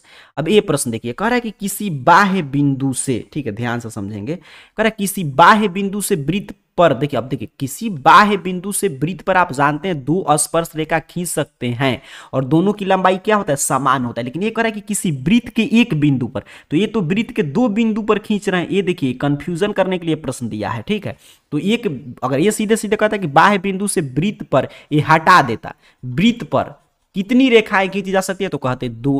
लेकिन वही कह रहा है वृत्त के एक बिंदु पर, ये तो एक बिंदु पर तो एक ही ना स्पर्श रेखा खींच सकते हैं। तो ये थोड़ा सा ये कंफ्यूजन वाला प्रश्न था, ठीक है। आगे बढ़ते हैं, अगला प्रश्न कह रहा है आपसे कि यदि P से PT, देखिए यहाँ पे पिक्चर से समझिएगा, कह रहा है P बिंदु है, इससे स्पर्श रेखा PT खींच दिया गया। O केंद्र वाला वृत्त है, O केंद्र वाला ये त्रिज्या हो गया, इसको मिला दे रहे हैं, यहाँ पे अच्छा से समझ लीजिएगा। कर OT 6 है, त्रिज्या 6 है। OP 10 है, तो PT, तो ये जानते हैं स्पर्श रेखा इस त्रिज्या पर लंब होता है, तो ये लंब के सामने वाला कर्ण हो जाएगा, तो कर्ण स्क्वायर बराबर आधार का स्क्वायर प्लस लंब का स्क्वायर। यही तो पूछा है PT, अब निकाल देंगे PT आसानी से। 10 का स्क्वायर 100 प्लस है तो माइनस 36, 6 का स्क्वायर 36 हो जाएगा, बराबर PT का स्क्वायर। या PT बराबर सर √100 में से 36 घटाएंगे तो 64 बराबर 8 सेंटीमीटर। ऑप्शन ए सही उत्तर हो जाएगा। बस थोड़ा सा इसमें कॉन्सेप्ट का खेल था, आगे सारा कॉन्सेप्ट का मैं रिवीजन कराऊंगा। अब देखिए कह रहा है कि यदि एक वृत्त के 2 त्रिज्या के बीच का कोण इतना है, तो उसके स्पर्श रेखा के, मतलब कि यहाँ पे एक स्पर्श रेखा है, कह रहा है अगर वृत्त की त्रिज्या है, इसके बीच का कोण 130 डिग्री, तो ये कोण, तो ये दोनों कोण में का कितना होता है 180, तो 130 ए हो गया, तो ये कितना हो जाएगा 50 हो जाएगा। कितना होगा सर 50 होगा। ऑप्शन सी सही उत्तर हो जाएगा। 88 पे प्रश्न है कि निम्नलिखित में से किसका मान 1/√2 के इसमें बराबर है, तो 1/√2 cos 45 का मान होता है, आप जानते हैं sin 45 या cos 45 का। ऑप्शन बी सही उत्तर हो जाएगा। 89 नंबर प्रश्न देखें, तो कह रहा है कि साइन स्क्वायर 90, तो साइन 90 का मान 1 और tan 90 का भी मान 1, तो 1 में से 1 जाएगा 0, ठीक है। ऑप्शन बी सही उत्तर हो जाएगा। अब यहाँ पे भी देख लीजिए 90 नंबर प्रश्न क्या कह रहा है कि tan स्क्वायर थीटा 45 डिग्री का है, मतलब ये कह रहा है ऐसे कि tan square 45 plus cosec square 45 का मान बताइए। तो tan स्क्वायर मतलब 1 का स्क्वायर, कॉसेक मतलब √2 का स्क्वायर, तो 1 का स्क्वायर 1 और √2 का 2, तो 2 1 3 हो जाएगा। ऑप्शन सी सही उत्तर हो जाएगा आपके 90 नंबर प्रश्न का। चलिए 91 नंबर प्रश्न देखें, तो कह रहा है साइन 30 प्लस कॉस 60 का मान बताइए। तो साइन 30 1/2, कॉस 60 1/2 जोड़ दीजिए तो 2 और ऊपर भी 2 हो जाएगा, मतलब कि 1। ऑप्शन सी सही उत्तर है। ध्यान से देखते चलिएगा। चलिए आगे बढ़ते हैं, अगला प्रश्न देख लेते हैं। यहाँ पे 92 नंबर प्रश्न क्या कह रहा है आपसे, कह रहा है कि यदि सेक स्क्वायर थीटा बराबर 1 plus sine theta into 1 minus sine theta बराबर के, तो के का मान क्या होगा। तो सेक स्क्वायर थीटा हो गया। अच्छा यहाँ पे ए प्लस बी इंटू ए माइनस बी के फॉर्मूला पे दिखाई दे रहा है, तो इसको लिख सकते हैं ए स्क्वायर माइनस बी स्क्वायर। ए प्लस बी इंटू ए माइनस बी बराबर क्या होता है, ए स्क्वायर माइनस बी स्क्वायर। अब सेक स्क्वायर थीटा और ए 1 माइनस साइन स्क्वायर थीटा बराबर कॉस स्क्वायर थीटा, क्या हो जाएगा कॉस स्क्वायर थीटा, ठीक है कॉस स्क्वायर थीटा। अब देखिए sec theta into cos theta, 1 का स्क्वायर 1 होगा। कितना आसान सा प्रश्न था, सारा दिमाग का खेल है मैथ में। आगे बढ़ते हैं, अगला प्रश्न देख लेते हैं 93 पे क्या पूछा है। कह रहा है आपसे कि एक वृत्त की त्रिज्या जो है, वृत्त की त्रिज्या, वृत्त बनाना पड़ेगा, ध्यान से समझिएगा। यहाँ पे क्या कह रहा है कि वृत्त की त्रिज्या 6 सेंटीमीटर है, ठीक है वृत्त की त्रिज्या 6 सेंटीमीटर है। कह रहा है कि इसका केंद्र O है और ए ओ बी, मान लीजिए ए है ये बी है, तो ये 30 डिग्री है। तो चाप की लंबाई, तो चाप की लंबाई क्या होता है फॉर्मूला, कहता है कि थीटा बटा 360 और 2 पाई आर। अब यहाँ पे हम लोग मान बैठा दे, तो थीटा 360 और ये 360 और दो तो अपना दो है, पाई पाई रहने देंगे क्योंकि पाई में आंसर दिया है, और आर कितना है 6 है। अब इसको कटाएंगे 0 से 0, अच्छा यहाँ से 6 से 6 1 36 और ये 3 दूनी 6 से कैंसिल, क्या बचा सिर्फ पाई सेंटीमीटर, क्या बच गया पाई सेंटीमीटर। कितना आसान था। आगे बढ़ते हैं, अगला नंबर प्रश्न देखते हैं। यहाँ पे कह रहा है कि एक अर्धवृत्ताकार खेत का क्षेत्रफल, तो वृत्त का क्षेत्रफल निकाल कर और 2 से भाग दे दीजिए, अर्धवृत्ताकार क्षेत्रफल हो जाएगा। तो पाई में आंसर है सब, तो पाई रहने देते हैं। आर स्क्वायर, तो व्यास 24 है तो आर कितना होगा 12 होगा, तो 12 का स्क्वायर 12 गुने 12 और बट्टा में 2, 2 से कट जाएगा 6, मतलब कि 72 पाई सेंटीमीटर स्क्वायर। कितना आसानी से देखिए प्रश्न बन जा रहा है। ऑप्शन भी, बस फार्मूला का सारा ध्यान रखना है आपको, और फार्मूला सारा मैं अभी रिवीजन करा दे रहा हूं। 5 प्रश्न और है, 5-6 प्रश्न देख लेते हैं। पहले कह रहा है आपसे कि यदि किसी गोले की त्रिज्या आधी कर दी जाती है, तो मूल गोला एवं नया गोला का आयतन, तो मूल गोला जो ओरिजिनल गोला था जिसका त्रिज्या r था, फिर एक और बना r/2 कर दिया गया, तो मूल गोला का आयतन कितना था 4/3 पाई r क्यू था। नया गोला बना तो वो हो गया आपका 4/3, पाई तो पाई था, r हो गया r/2 का होल क्यू। ये पूरा 4/3 पाई से ये कट गया, आर क्यू इधर बचा, इधर क्या बचा आर क्यू बट्टा में 2 दूनी 4 दूनी 8, तिरछा तिरछी गुना कर दें तो यहाँ पे आर क्यू कैंसिल, यहाँ पे भी आर क्यू से आर क्यू कैंसिल, ठीक है ऊपर से ऊपर कट गया, तो इधर क्या बचा 8 बराबर 1, मतलब कि 8 और बराबर 1 अर्थात अनुपात में न है तो 8 अनुपात 1, गुना में है तो भाग में आ जाएगा इधर, तो आपका 8 सॉरी भाग में है तो गुना में 8 अनुपात 1 बचेगा, ठीक है। और वहीं उल्टा पूछता नया गोला मूल गोला तब होता 1 अनुपात 8। चलिए आगे बढ़ते हैं, अगला प्रश्न यहाँ पे ए रहा, कह रहा है आपसे 96 नंबर प्रश्न, ध्यान से देख लीजिएगा कि एक शंकु की पूर्ण सतह का क्षेत्रफल इतना है, उसकी तिर्यक ऊंचाई, मतलब शंकु की तिर्यक ऊंचाई कितना होता है एल जो है वो शंकु के आधार के त्रिज्या की 2 गुनी है, मतलब 2r के बराबर है, तो शंकु के आधार का क्षेत्रफल, ठीक है। तो l बराबर 2r है कह दिया। अब शंकु का पूर्ण सतह का क्षेत्रफल क्या होता है फॉर्मूला, तो pi r into L plus R होता है, बराबर दिया है 18। अब पाई r और l कितना है 2r है, और ये भी हो जाएगा r बराबर 18, या पाई r और ये हो जाएगा 3r बराबर 18। अब यहाँ पे देखिए इधर मैं लिख दूं तो पाई से गुना करेंगे तो 3 पाई r स्क्वायर बराबर 18, या पाई r स्क्वायर बराबर 18 बट्टा में 3 मतलब कि 6। तो यही तो पूछा था पाई आर स्क्वायर क्या होता है शंकु का आधार, शंकु का आधार में एक वृत्त होता है, तो वृत्त का क्षेत्रफल पूछता है पाई आर स्क्वायर कितना आ गया 6 आ गया। ऑप्शन ए सही उत्तर हो जाएगा। मैथ में यही फॉर्मूला याद है, गुना भाग करते जाइए आंसर ऑटोमेटिक आ जाता है। कह रहे कि ये घनाभ के 3 संलग्न का क्षेत्रफल इतना है, तो आयतन, तो क्षेत्रफल में तो एल बी बी एच होता है तो एक्स स्क्वायर हो गया, आयतन में क्या होता है ऐसे एल बी एच तो एक्स वाई जेड हो जाएगा। ऑप्शन डी सही उत्तर है, एक्स वाई जेड हो जाएगा। ऑप्शन डी सही उत्तर हो जाएगा आपके 97 नंबर प्रश्न का। चलिए 98 नंबर प्रश्न देखें, करें माध्यिका, तो माध्यिका के लिए अभी हम लोग चर्चा कर रहे थे कि पहले आंकड़ा को आरोही अवरोही क्रम में सजा दीजिए, तो 1 2 3 है नहीं, 4 है, 5 है, 6 है, 7 है, 8 नहीं है, फिर क्या है 9 है, तो 3 इधर से गायब, 3 इधर से क्या बच गया बीच में 5, तो आपका माध्यिका हो जाएगा। वहीं माध्यक पूछा तो औसत निकाल देते, बहुलक पूछा है तो बहुलक मतलब जो सबसे अधिक बार आया हो, तो वो बहुलक होता है। तो ध्यान से देखें तो 4 देखिए सबसे अधिक बार आया है, ठीक है, इससे अधिक बार कुछ भी नहीं आया है, 4 ही सबसे अधिक बार है, तो ऑप्शन सी सही उत्तर हो जाएगा। कर एक ताश के मतलब कि 52 ताश की गड्डी में से एक पत्ता या वृक्ष तो बेगम होने की प्रायिकता, तो पी ई क्या होता है, ई के अनुकूल, तो बेगम चारों कलर में होगा, लाल पान मतलब जो भी 4 कलर होता है उसमें, तो 4 वो हो जाएगा ई के अनुकूल बेगम, और टोटल कितना है 52, तो कटा देंगे 1/13, क्या हो जाएगा 1/13। तो ये 100 प्रश्न जो मैं आपको अभी कराया ये पूरा देख लीजिएगा, इसी सेट पैटर्न पे प्रश्न आएगा, एक बारी 2 बारी देख लीजिएगा। अब सबसे महत्वपूर्ण सेगमेंट यहाँ का शुरू होने जा रहा है, जो आज के क्लास में मैथ के पेपर सॉल्व करने में आपको काफी आपके लिए मददगार साबित होगा। उसके साथ साथ बिना फार्मूला का मैथ में एक भी स्टेप नहीं बढ़ सकते, चाहे ऑब्जेक्टिव बनाना हो तो सब्जेक्टिव, तो पूरा आज एग्जाम है, तो इसलिए मैं इस समय रिविजन करा रहा हूं, ताकि एक बार 2 बारी सेंटर तक अब फार्मूला है तो इसको सिर्फ सुनते आप जाएंगे ना, तो एग्जाम में याद रहेगा। फार्मूला समझिए 8 से 10 ऑब्जेक्टिव सीधे सीधे, और एक भी प्रश्न ऐसा नहीं होगा जो बिना फार्मूला के आप बढ़ पाए। तो चलिए 1 से 15 तक जितना फार्मूला है सारा का मैं रिवीजन अभी के क्लास में आपको करा दे रहा हूं, ध्यान से चीजें देखिएगा। वास्तविक संख्या में रियल नंबर में एक फार्मूला का जो बार बार प्रश्न आ रहा है, अब ध्यान से चीजें समझते चलिएगा, सुनते चलिएगा, देखते चलिएगा। वो क्या है सर, तो वो है अपना ए बराबर, यूक्लिड महोदय ने क्या कहा था कि ए बराबर बी क्यू प्लस आर, जहां शेषफल जो होगा 0 से बड़ा होगा आर का मान, लेकिन बी से छोटा होगा, तो ये फार्मूला।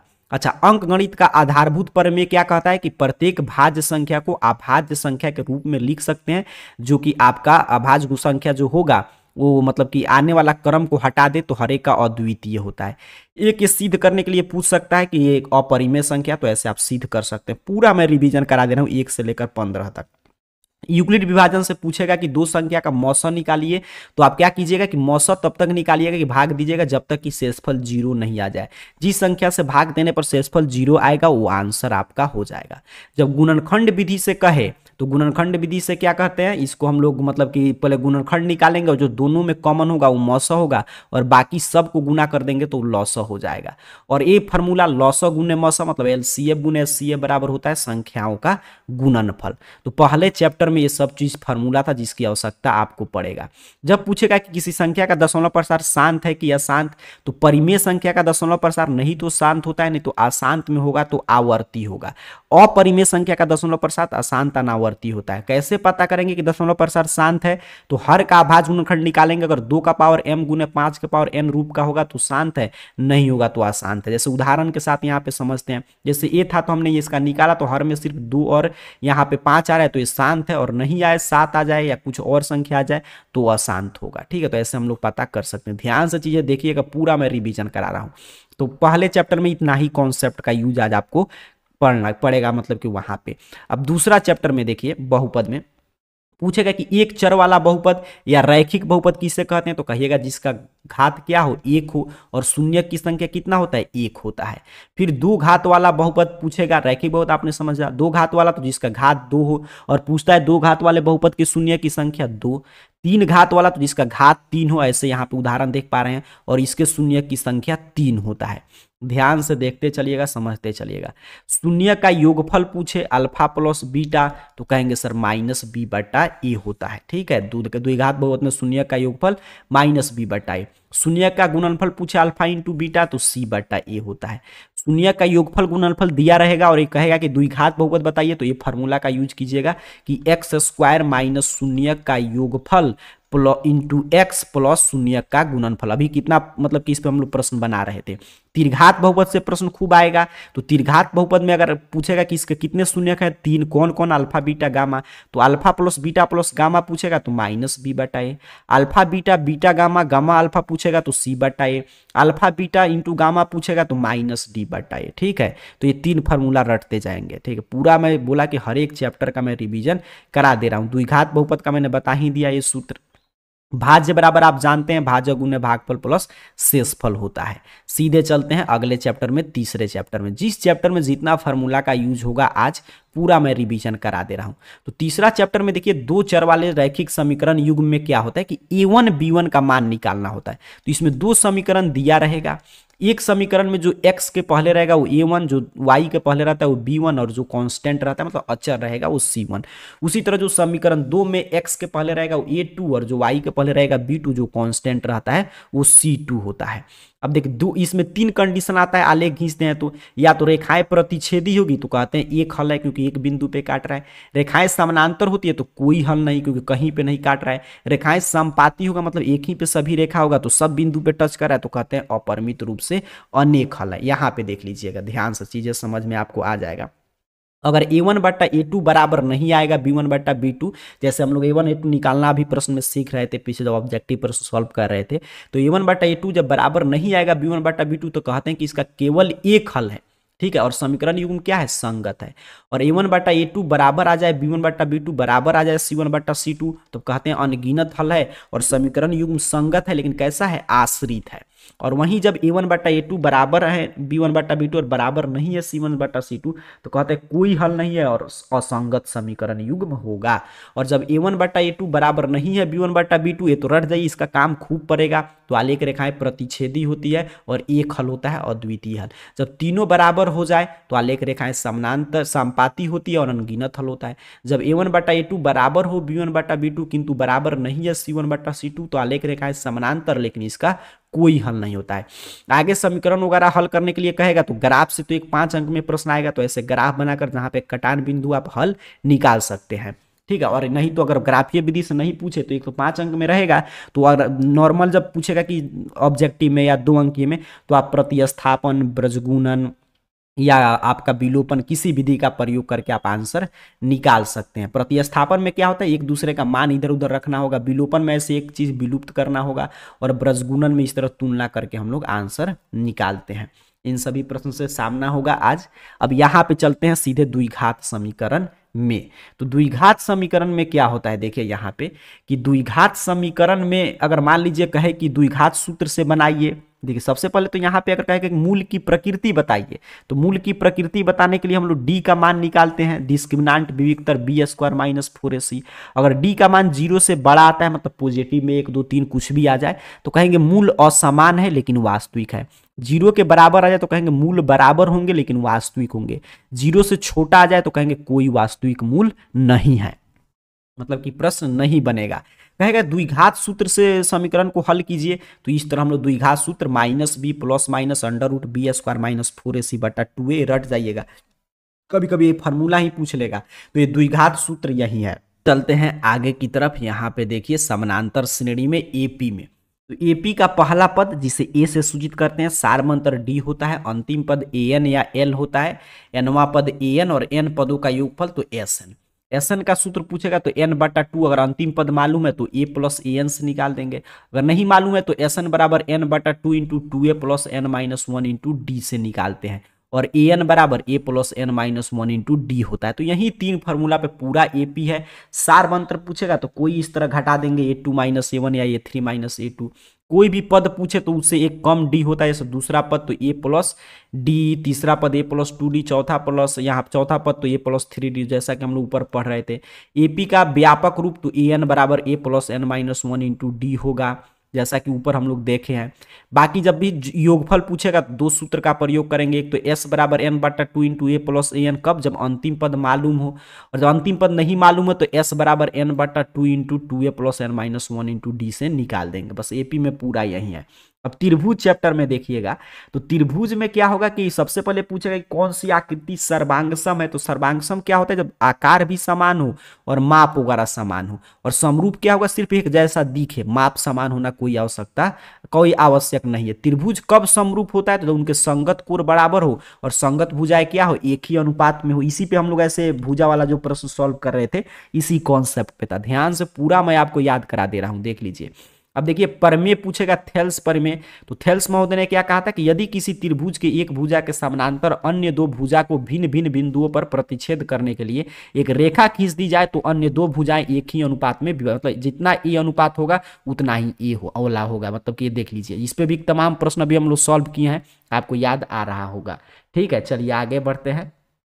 फिर यहाँ पे आप जानते हैं ए नियम से त्रिभुज वगैरह जब समरूप सिद्ध करने के लिए आएगा सब्जेक्टिव में तो इसका आवश्यकता पड़ेगा।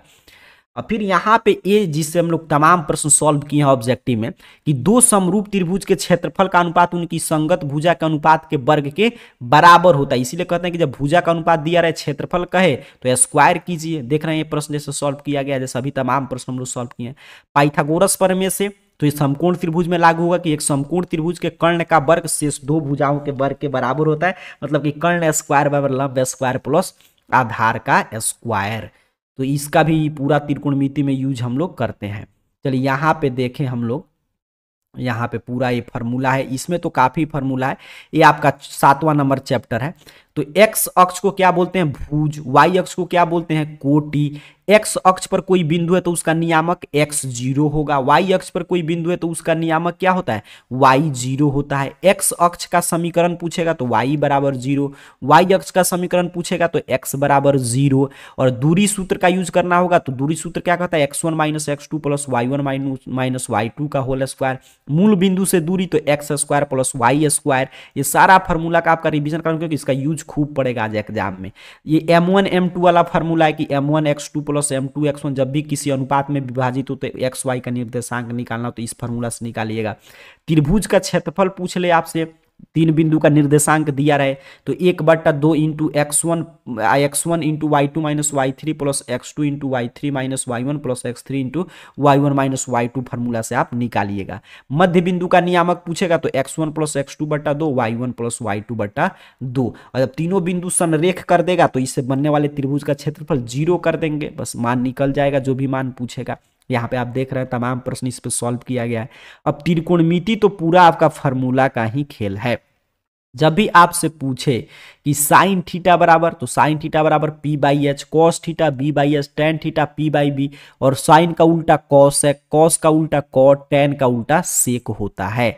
साइन 90 माइनस थीटा तो cos theta, cos 90 minus theta sine theta, sine 90 minus theta cot theta होता है, cot 90 minus theta tan theta, sec 90 minus theta cosec theta, cosec 90 minus theta sec theta. ये सारा फॉर्मूला याद रखिएगा। Sine square theta plus cos square theta बराबर 1, sec square A minus tan square A बराबर 1, cosec square theta minus cot square theta बराबर 1। इसका use पड़ेगा सिद्ध करने वाला प्रश्न में। अब यहाँ पे आगे की तरफ देखें तो वही बात यहाँ पे बताया जा रहा है कि साइन थीटा बराबर p/h, cos theta b/s, tan theta p/b, और कॉसेक इसका उल्टा साइन का, और सेक कॉस का उल्टा, और कॉट जो है टेन का उल्टा, और h स्क्वायर मतलब कर्ण स्क्वायर बराबर लंब स्क्वायर प्लस आधार स्क्वायर, अर्थात कि h स्क्वायर बराबर p square plus b square. अब यहाँ पे त्रिकोणमिति जो वैल्यू है इसको रट के रखिएगा। त्रिकोणमिति वैल्यू का जो मान आएगा कि साइन 0 का मान 0, साइन 30 का मान 1/2, साइन 45 का मान 1/√2, कॉस 60 का √3/2, और साइन 90 का 1 होता है। ये तो रट के रखिएगा, इस पे तमाम प्रश्न आएगा। कॉस 0 डिग्री तो 1, और कॉस 30 डिग्री √3/2, कॉस 45 1/√2, और कॉस 60 1/2, और cos 90 0, ten 0 0, ten 30 1/√3, ten 45 1, ten 60 √3, और टेन 90 अपरिभाषित। और बाकी तो साइन का उल्टा हो जाएगा, कॉस से कॉस का उल्टा, सेक का उल्टा आपका कॉसेक। और जब भी ऐसा प्रश्न आए और यहाँ पे टेन का उल्टा कॉट होगा, और जब भी प्रश्न ऐसे आए टेन कॉट का या साइन कॉस का या कॉसेक सेक का पेयर है और एंगल जोड़ने पे 90 हो तो घटाने पर हमेशा 0 और भाग में रहेगा तो एक आंसर होगा। ठीक है, और ये सब फार्मूला का मैंने रिवीजन करा ही दिया। और टेन थीटा बराबर क्या होता है? साइन थीटा बटा कॉस थीटा, कॉट थीटा बराबर कॉस थीटा बटा साइन थीटा। चलिए अब यहाँ इसमें तो कुछ फार्मूला ज़्यादा त्रिकोणमिति का ही फार्मूला से हम लोग बना लेते हैं। आपका जो हाइट डिस्टेंस है उसमें तो सारा उसी का यूज करके हम लोग बना लेंगे। वृत्त में ध्यान से समझिएगा, वृत्त से काफी फार्मूला का यूज आपको चाहे खूब इसमें से पूछ देगा आपका सीधे सीधे यही सब उठाकर। तो छेदक रेखा क्या होता है? जो वृत्त को दो बिंदु पर काटे। स्पर्श रेखा जो सिर्फ एक बिंदु पे काटे। ठीक है, और किसी बाह्य बिंदु से वृत्त पर अधिकतम 2 स्पर्श रेखा खींच सकते हैं और दोनों की लंबाई क्या होता है? बराबर होता है। वृत्त पर स्पर्श रेखा से होकर जाने वाली त्रिज्या पर लंब होता है, जिस पे तमाम प्रश्न हम लोग सॉल्व किए हैं। दो वृत्त जो एक दूसरे को स्पर्श नहीं करते उन पे 4 उभयनिष्ठ स्पर्श रेखा, जैसे देखिए यहाँ पे 4 उभयनिष्ठ स्पर्श रेखा खींच सकते हैं। बाह्य स्पर्शी वृत्त पर 3 उभयनिष्ठ स्पर्श रेखा खींच सकते हैं, यहाँ पे आप देख पा रहे हैं। ठीक है, अब चलिए आगे बढ़ते हैं। ये सारा रिवीजन करके जाइएगा, इससे खूब प्रश्न आएगा, ये सब देख लीजिए। अब रचना में तो आपको रचना बनाना पड़ेगा, इसके लिए आज ज्योमेट्री बॉक्स वगैरह आप लेकर जा सकते हैं। आगे की तरफ हम लोग बढ़ें, आगे की तरफ तो क्षेत्रफल, सारा तो फॉर्मूला क्षेत्रमिति में ही है। तो व्यास क्या होता है, त्रिज्या का दोगुना होता है, ठीक है। व्यास क्या होगा, त्रिज्या का दोगुना। वृत्त का क्षेत्रफल पाई आर स्क्वायर, वृत्त की परिधि 2 पाई आर, ये इतना आपको याद रखना है। वृत्त का यहाँ पे तिर्य खंड और लघु खंड से प्रश्न पूछे कि वृत्त का क्षेत्रफल तो पाई आर स्क्वायर, तिर्य खंड का तो पाई आर स्क्वायर बटा में 360, मतलब थीटा बटा 360 पाई आर स्क्वायर होता है तिर्य खंड का क्षेत्रफल। संगत चाप की लंबाई पूछेगा तो थीटा बटा 360 2 पाई आर हो जाएगा। तो ये फार्मूला भी यहीं से मेन है, ये फार्मूला ध्यान से देख लीजिएगा जो अब फार्मूला क्षेत्रमिति में शुरू होगा, क्योंकि क्षेत्रमिति बिना फार्मूला का कुछ नहीं है। अब यहाँ पे देखिए, जैसे कि आपसे पूछे, मैं यहाँ पे देख लूँ नीचे की तरफ भी दिया है, बिल्कुल दिया है, घनाभ दे तो घनाभ क्या होता है, तो इस तरह का होगा घनाभ आकृति। घनाभ का आयतन पूछेगा तो एल बी एच होता है, जहाँ एल क्या है, लंबाई, बी चौड़ाई, एच ऊंचाई। घनाभ का कुल पृष्ठीय क्षेत्रफल तो 2 into L P plus B H plus L H हो जाएगा। विकर्ण की लंबाई under root L square plus B square plus H square, ये रट लीजिएगा, इसके बिना काम नहीं चलेगा। घन का अगर मान लीजिए एक भुजा ए है, ये घन है, तो घन का आयतन ए क्यू, घन का कुल पृष्ठीय क्षेत्रफल 6a स्क्वायर और घन की विकर्ण की लंबाई √3a होता है, ये रटते चलेंगे। बेलन है, ये बेलन यहाँ पे देख पा रहे हैं, तो बेलन का आधार का क्षेत्रफल जो अभी हम लोग निकाल रहे थे ऊपर पाई आर स्क्वायर होता है। बेलन की आधार की परिधि तो वृत्त वाला सूत्र लगेगा, क्योंकि देख रहे हैं ना आधार में क्या है, वृत्त है, 2 पाई आर। बेलन का वक्र पृष्ठ का क्षेत्रफल 2 पाई आर एच, बेलन का संपूर्ण पृष्ठ क्षेत्रफल 2 pi R into R plus H, बेलन का आयतन पाई आर स्क्वायर एच।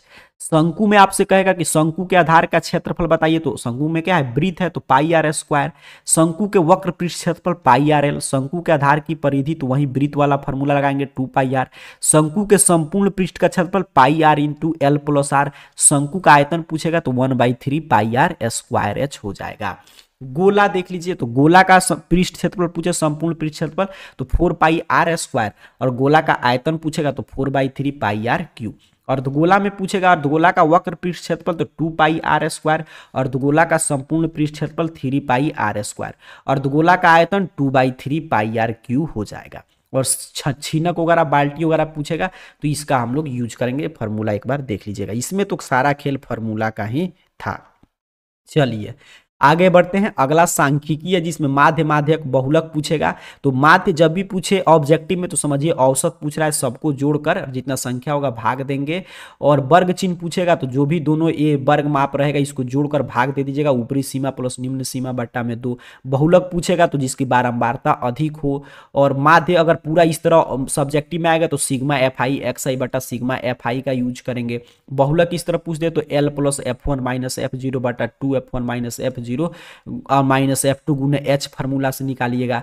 माध्यक ऐसे पूछ दे पूरा तो माध्यक किस फार्मूला से आप निकालेंगे, तो माध्यक निकालने का फार्मूला यहाँ पे जो n, पहले तो आपको संचयी बारंबारता निकालना पड़ेगा, फिर L प्लस n बटा 2 माइनस CF बटा F गुने H फार्मूला से माध्यक निकालिएगा। पूरा चीजें याद आ रहा होगा। 3 माध्यक बराबर बहुलक प्लस 2 माध्य होता है। अब चलिए अंतिम है प्रायिकता। तो प्रायिकता में अगर पूछेगा कि निश्चित घटना की प्रायिकता तो 1, अनिश्चित घटना की प्रायिकता 0। प्रायिकता का मान क्या हो सकता है, तो 0 और 1 के 0 से बड़ा या बराबर होगा, किंतु 1 से मतलब बीच में होगा। P प्लस P नॉट बराबर 1 होता है, देख लीजिए यहाँ पे प्रायिकता वगैरह, ठीक है, ये पूरा हो गया आपका। तो इस तरह पूरा 15 चैप्टर में जितना फार्मूला का यूज होगा मैंने करा दिया, फार्मूला में पूरा मैं आपको याद करा दिया कि इस तरह फार्मूला आएगा। और पूरा ये 100% का बार बार रिवीजन कर लीजिए। अगर कल वाला क्लासेस नहीं देखोगे तो चैनल को सब्सक्राइब करके जल्दी से जाकर वो भी क्लास देख लीजिए और जाइए, मैथ में 100 में 100 आपका आएगा। इन्हीं शुभकामनाओं के साथ आप सभी को बहुत बहुत धन्यवाद।